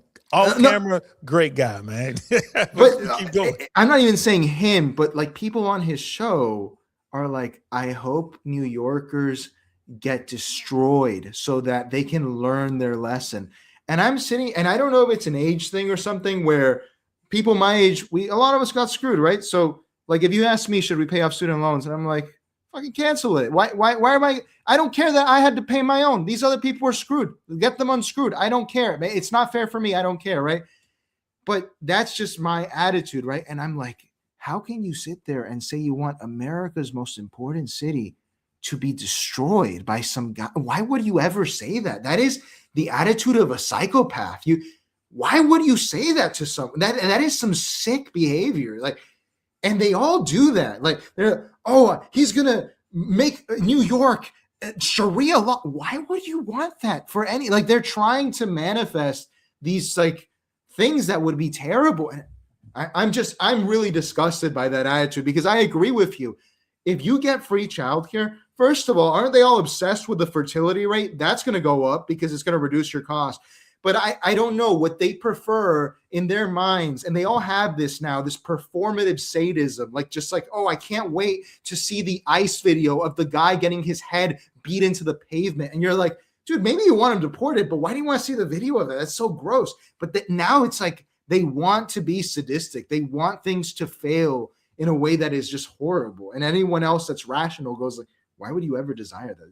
You're a horrible person for wanting that. You're just a freak, you know? When I look at it, first of all, it's like, all right, we're all in the same boat, man. Why are you cheering on putting holes in the boat? We're all on the same boat, bro. We're all going to go down when the holes blow into the side of this thing. But I think the reason they do it is because of the money.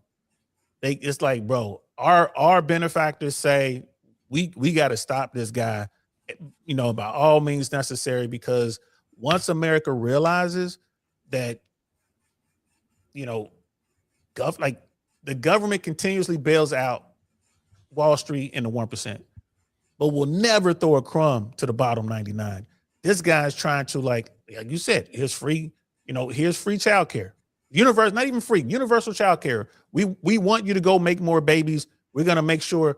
I mean, that frees up so much money, man. You don't know this because you probably don't have any kids. Yeah. Man, when my daughter was little in LA, I was paying almost a car note a week just for her childcare, bro. It was like $550, $600 a week just for childcare. You free that up in New York. All right, now you don't have to worry about the housing thing because they can afford to pay those crazy prices. So I would say the most important thing, and I would tell this to literally everyone, because we talked about masculinity and all this stuff, but this is for everyone. Like, one of my favorite quotes is, you've been to the Getty, right, in California. Like, yes, he has a quote, I think that's inscribed somewhere, where like it says, the businessman must always be progressive. And that doesn't mean like politically progressive. That means you have to look forward with a vision.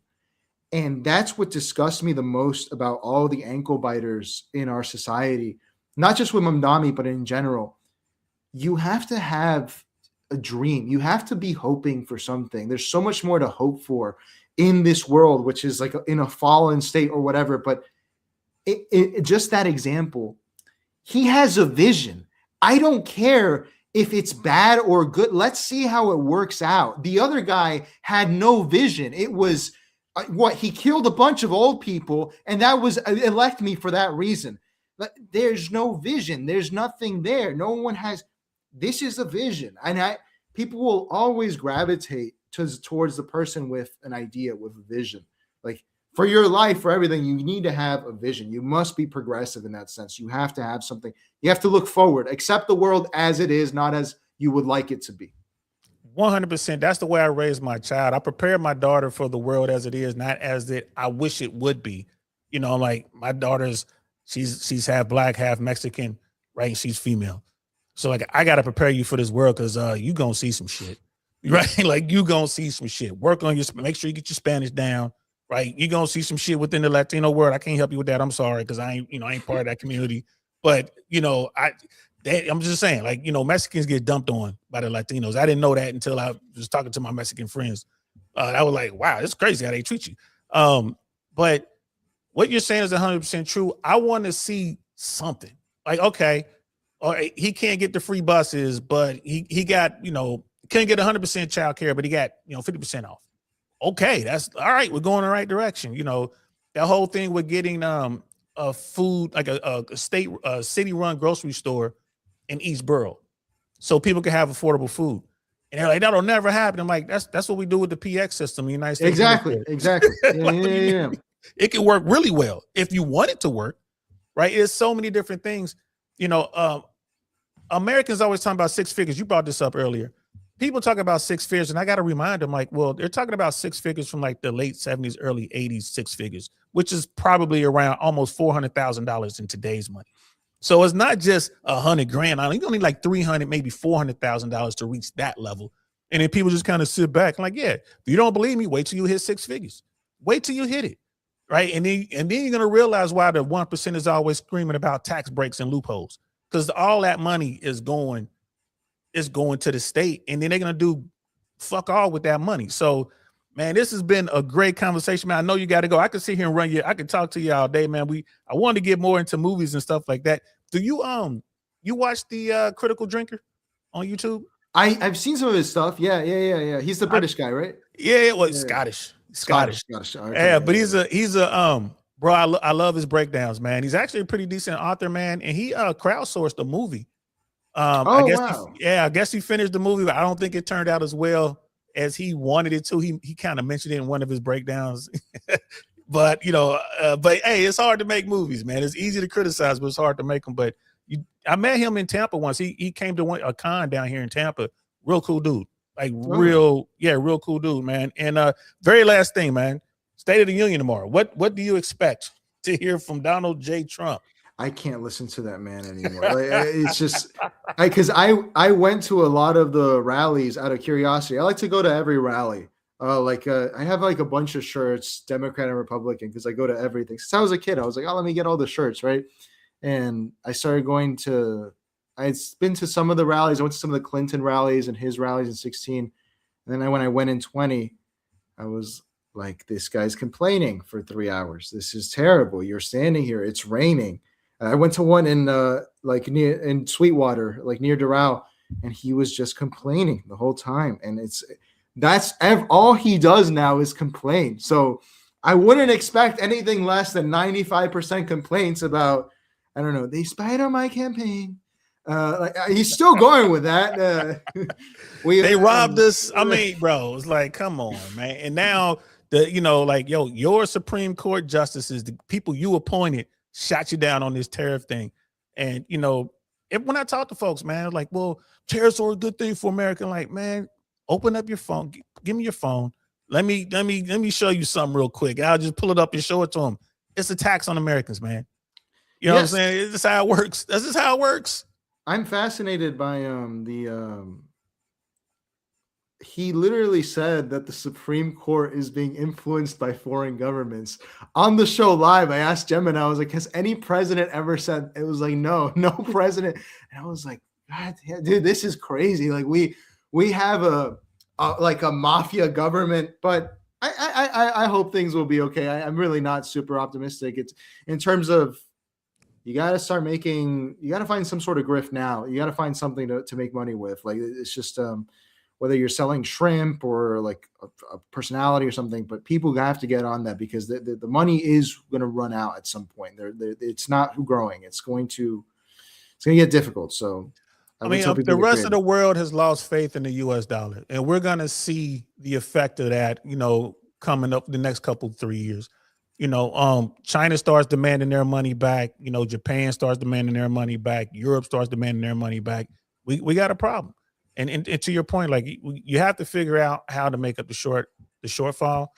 And $100,000, guys, if you're living in a place like Miami, or LA or New York or whatever, that's no money. Even Atlanta, DC, like any of the major cities, $100,000 is not real money. But if you're in Miami, just move up to Broward maybe, or go to Hialeah. Maybe. What's it like in Homestead these days? I mean, I heard it got pricey down there. It's ridiculous. They've used all of that good land for like terrible houses. Like, it's all new build. All the new build here is the worst quality you can find in the country, and they're very expensive. And Homestead, I assume you've been there, right? Like, yeah, I was there before. I mean, it was just getting built up when I went there.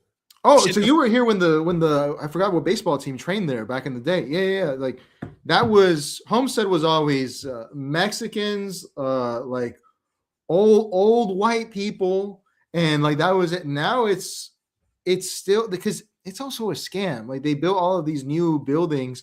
The quality is terrible, but they what bothers me the most is they destroyed all the fields. Like they destroyed all the fields of like where we used to grow a lot.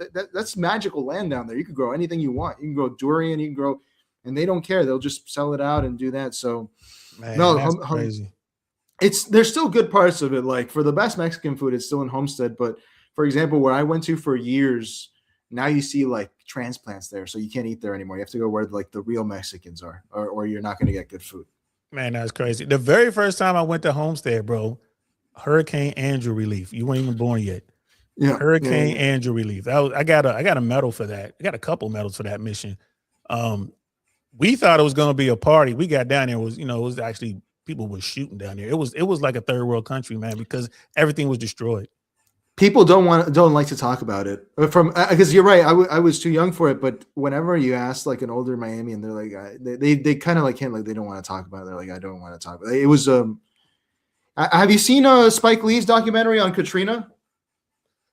No, but I've seen tons of documentaries on Katrina. Yeah. Like, his was crazy because in Florida we saw Katrina. We were like, oh, this was like okay, it was fine for us. So we had a few loose trees, and then when I saw the documentary a few years ago, I think it's called When the Levees Break or something. You're like, holy shit, this was terrible. This was like the worst thing in the world. And I think that's kind of what happened with COVID, but with Homestead, but everyone forgot. Like with Hurricane Andrew, like it's only the old timers that are like, no, it was bad, man. We were using Burger King trucks for dead bodies. It was bad. It was really bad. Like when we went down there again, we thought it was going to be a party. We got in. They sent my TAC team down. They sent 3 of us down there first, and we got in there, and it was like, oh man, this doesn't look good. We're in Miami still, and then they like, all right, we're going down to Homestead. I had no idea where Homestead was. We got on scene down there, and bro, when I say it was a third world country, it was a third world country. The things that we saw going on, the Marine Corps set up this camp. The things that were going on in that camp, right in America, was crazy, man. Like it was like walking around in the slums of Colombia. Yeah, it was like no one spoke English. It was stuff going on that, I mean, all of the agencies, all the 3-letter agencies came up to us, a group of them, and they're like, all right, what type of weapons do you guys bring? Like, we didn't bring any weapons because they had ammo for us. They're like, what? Like we didn't think it was gonna be this. And that was a tough one. That was a tough tough mission. Yeah. Like I said, I got a couple medals for that. I'm like, wow, I earned them. I'm gonna tell you like now, I earned them. But brother, this was amazing. Next time I'm in Miami, I'll be in Miami probably early summer, late spring. I gotta, you don't drink, but you know what I mean? No, I'll drink. I get your mark. I get your proper drink. It won't be 20 hours. I'll show you how to go out and have a great time with $50, bro. We should make it a video. How to go out. $50. No, I don't buy that. I'll show you how to do it. I'll show you how to do it, son. It's going, it can be done. It can still be done. It used to be easy, but now it's like, but we won't be in Brickell. All right. Just so you know that we won't be in Brickell. Appreciate you taking your time, man. Like a lot of my guys are red pill dudes. They love it when I talk red pill and dating stuff, but I wanted to talk politics with you because, like I say, man, like you killing it, bro. Keep doing what you're doing. You got any final thoughts? No, thank you, DL. I appreciate it. I guess I'd just say, like, find the YouTube channel, King Leo Miami, and subscribe. It'd be great to subscribe. It's in the chat, guys. I did drop it in the chat. If you're watching this on Team Replay, it'll come up in the chat. I'm definitely gonna link it in the description below, so you guys can click on there, go over there, subscribe. Last thing I'll tell you, bro. I know your generation love, like the N word is kind of different. Be careful using that word. Be careful. Yeah. Because like my generation, they hear that, bro. Sometimes they act before they think. But I understand it's the way that the young kids are using it now. I always tell them, like, look, I understand y'all think in a different way, but there are a lot of us out here, bro, who they hear it. That's all they need. They just need to hear that excuse to fly off on you, man. So I don't want to see that happen to you. So no, I don't really use that word. It was funny because sorry, really quick. It was take your time. I'm just looking out for you. We could talk forever. Yeah. I had like an odd moment. I think it was, I forgot who said, someone last year said the word Negro, right? Someone was being interviewed, Milo Yiannopoulos on Piers Morgan. We were breaking it down on the channel. And I was like, I remember when I was a kid, they told us that if you said black to like really old black people, they would get offended, that they preferred that word. And there were people like making a huge deal out of it. And I was like, I thought this word was like, we talk about the Negro leagues and the NAACP and all this.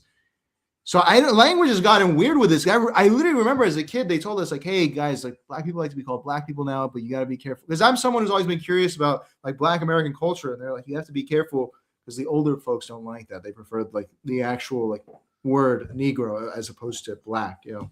Yeah, that was a thing. Yeah. I mean, you're talking like old, because I'm surprised you even,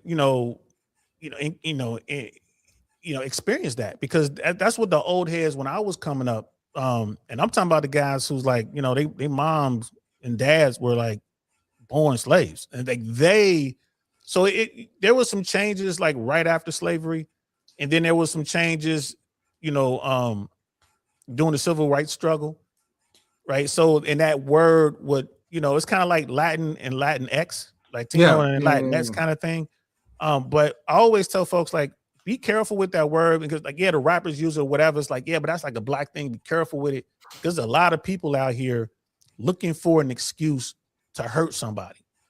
Yes. And to me, and I used to have this conversation with my buddies a lot.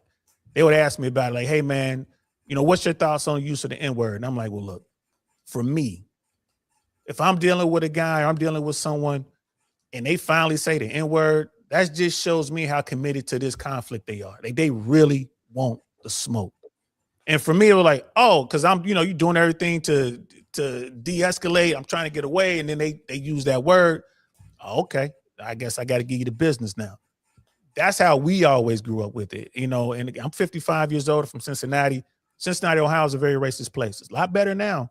But when I was coming up, yeah, man, we had to deal with that. We had to deal with that. And, Cincinnati is a place now where these young kids might be cool with you and let you say it on Monday, but then you say it on Tuesday and they do something to you. So it's like, I just tell them like, stay away from it. It's an excuse. It's just, I was in Doral at the Ale House, not the Miller Ale House, like the first one, the first Ale House. Yeah, next to the Trump Doral. Yeah. Yes. Yeah. So I'm in there kicking it, and it's just me, the bartender, and this dude walked in, Puerto Rican, right? Bandanas on and all, like real, like, okay, he's proud. He's talking to the bartender, and like every other word was the N-word. He's telling a story about something, and it's half Spanish, half English. It's like every other word, N-word. And the bartender's looking at me, getting nervous, because I'm listening, right? And I'm nowhere near fluent in Spanish, but I can understand some stuff. I can understand enough to know he wasn't talking about me. But the word kept coming up. And I let it go, right? I let it go on that day. But if that same thing would have happened on a different day, bro, I might have caught a case.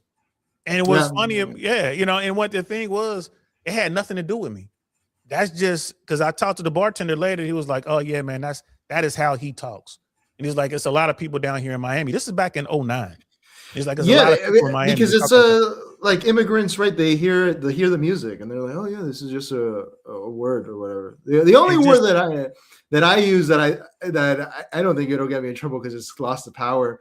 But besides, like, we use, of course, spick and all that because I'm Hispanic. But I'm like, because I envy Black Americans for coming up with this, because people think it's just an insult. But the word coon, like whenever I see a Hispanic exaggerating their accent or doing like their own shucking and jiving on the show, where like it's just that there's no other word like that where you can be like, you are being a minstrel show right now. You're being ridiculous. Like you need to stop. And that's the only word I've seen that.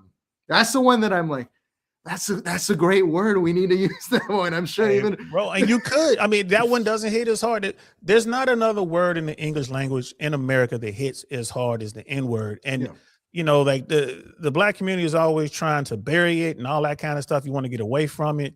Then you have people who just embrace it. Like, that's how I get down. Like I got people every time we go out, every other word, N-word. So I look at it. If you're ever around me and you hear me use that word, then I'm around people like my folks, like my inner circle, and I've forgotten you were sitting there, or we welcomed you into the circle. But even if you get welcome to the circle, never say it, because that'll turn. You know what I mean? That's like the whole record skipping the thing. Like, what did he just say?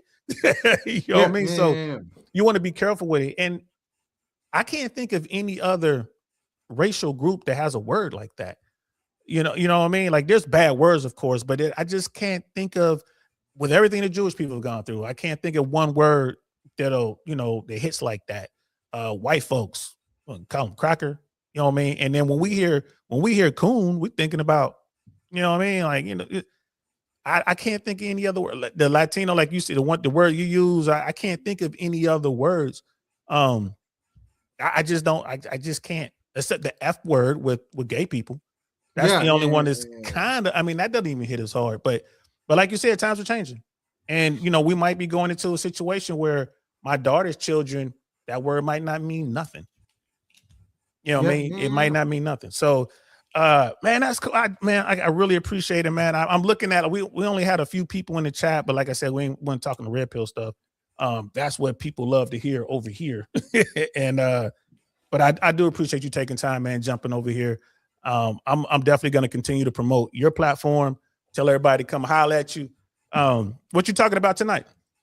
Well, no, it's Tuesday to Friday at 10. So Tuesday to Friday. So you have Monday. Yeah, okay. Yeah. But tomorrow will probably be the State of the Union, and if something happens in Iran, we'll probably talk about that. But as we always have at the show, we have just 2 segments of like just the worst stuff that's like the most insane stuff that's going on in the country. Just like the Tucker Carlson talking about how the Giants are in the Smithsonian, and that and like that, and I'm just. Hey, what are you guys thinking about covering the Matt Walsh thing about his take on slavery? I haven't watched that, but it's in my queue. Have you seen this? No. I saw him recently. We covered him on Friday where he was saying we have to punish people aggressively or regular people will be punished. And I was like, Matt Walsh, what about the 8th Amendment? Like, what are you talking about right now?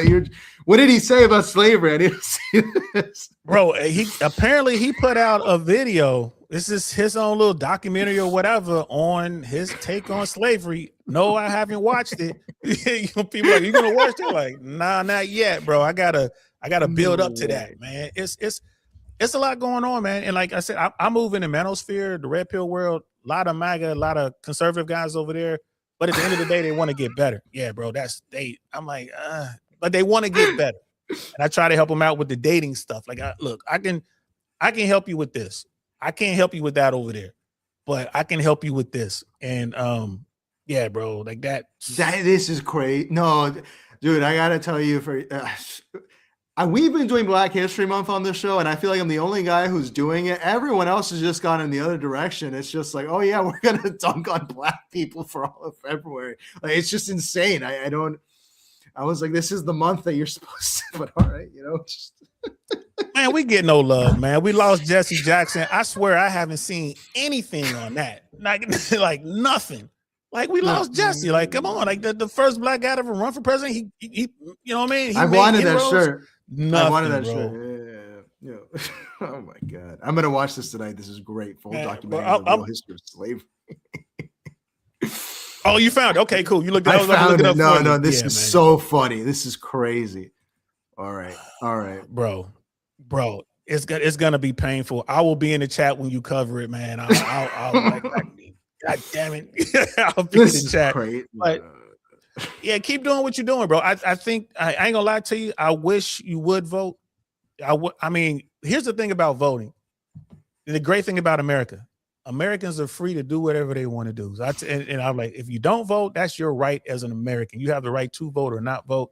But I ain't gonna lie, I think I see you getting involved politically. I think some point down the road, you might cast a ballot. It might just be on a ballot referendum or something like that. It might not be for a candidate, but it might be for something. And the only reason I say that is like, because if you tell me one day that you actually voted, then my hips won't hurt as much. That day, I'm like, you know what? I don't hurt as much. You know what I mean? It was worth that extra jump. It was worth, saying, that little extra suffering I did. So Leo get out here and cast his vote, man. But bro, I ain't gonna lie to you. I could see you getting active politically down there, man. You got the chops for this guy. You got it. If I ever do run for something, I promise that I will not do anything at all. It will be nothing. I'm just gonna be a government of nothing, and you will not be able to blame me for anything because I will do nothing. So what are you gonna do about that? What are you gonna do about the wetlands? What are you gonna do about the insurance people? Don't blame me. But if that's what you told them, going in there, like, what's your platform? This is a platform or nothing. Just vote for me so I can go there and kind of hang out. And it's I'll be out of your way. I won't do anything. But it's like, I tell folks all the time, I'm like, look, man, it's gotten so corrupt. I want to run for office so I can get in office. I'll go to DC, make 10 million, come back, then back you so you can run. You get your 10 million, and we just keep daisy chaining it along. And maybe we can change lives that way, because it's the only way you're going to get any real good healthcare, guys. You got to go work, got to become a elected official. Yes. Which is a third world country. And that's what's happening. Absolutely. Yeah. Damn, you're right. Yeah. We're sliding there, bro. Like, yes. But we have all the tech we have. And the last thing too, we'll always need a guy or a girl with a weapon, with their boots on the ground. I think that's America's ace in the hole. No matter what happens, like when the dollar collapses, because the dollar is going to collapse one day, America's still going to be good because we have all the guns. We have all the weaponry. And if you don't do what we tell you to do, we're simply going to come take whatever we want from you. So at the end of the day, this is why you still need that toxic masculinity, because you're going to have to put somebody somewhere, you know what I'm saying, to make it happen. Like, go over there and get that gold, because our money ain't worth nothing no more. So go take the gold bars and bring them back. Yeah. I hate to be so dark, people, but to me, like, that's our ace in the hole. We got all the guns. We got the military. We know how to do the shooting. So it is what it is. So, all right, brother, I'm gonna let you go, man. I appreciate it. When I come down to Miami, bro, I'm gonna hit you up. You know what I mean? Like, what's up? Let's go out. Let's grab a drink. And I'm definitely gonna continue to keep my eye on you, man. Because I like these conversations, man. I cannot wait to hear what you have to say about Matt Walsh and his version of slavery. You know what I mean? Yeah. It is what it is. So appreciate you guys, man. That's King Leo right there. I'm DL Saint. This is the I Really Want to Know podcast, man. Appreciate y'all. We are out. Peace. Nothing like I've ever seen. It's just a thing of beauty.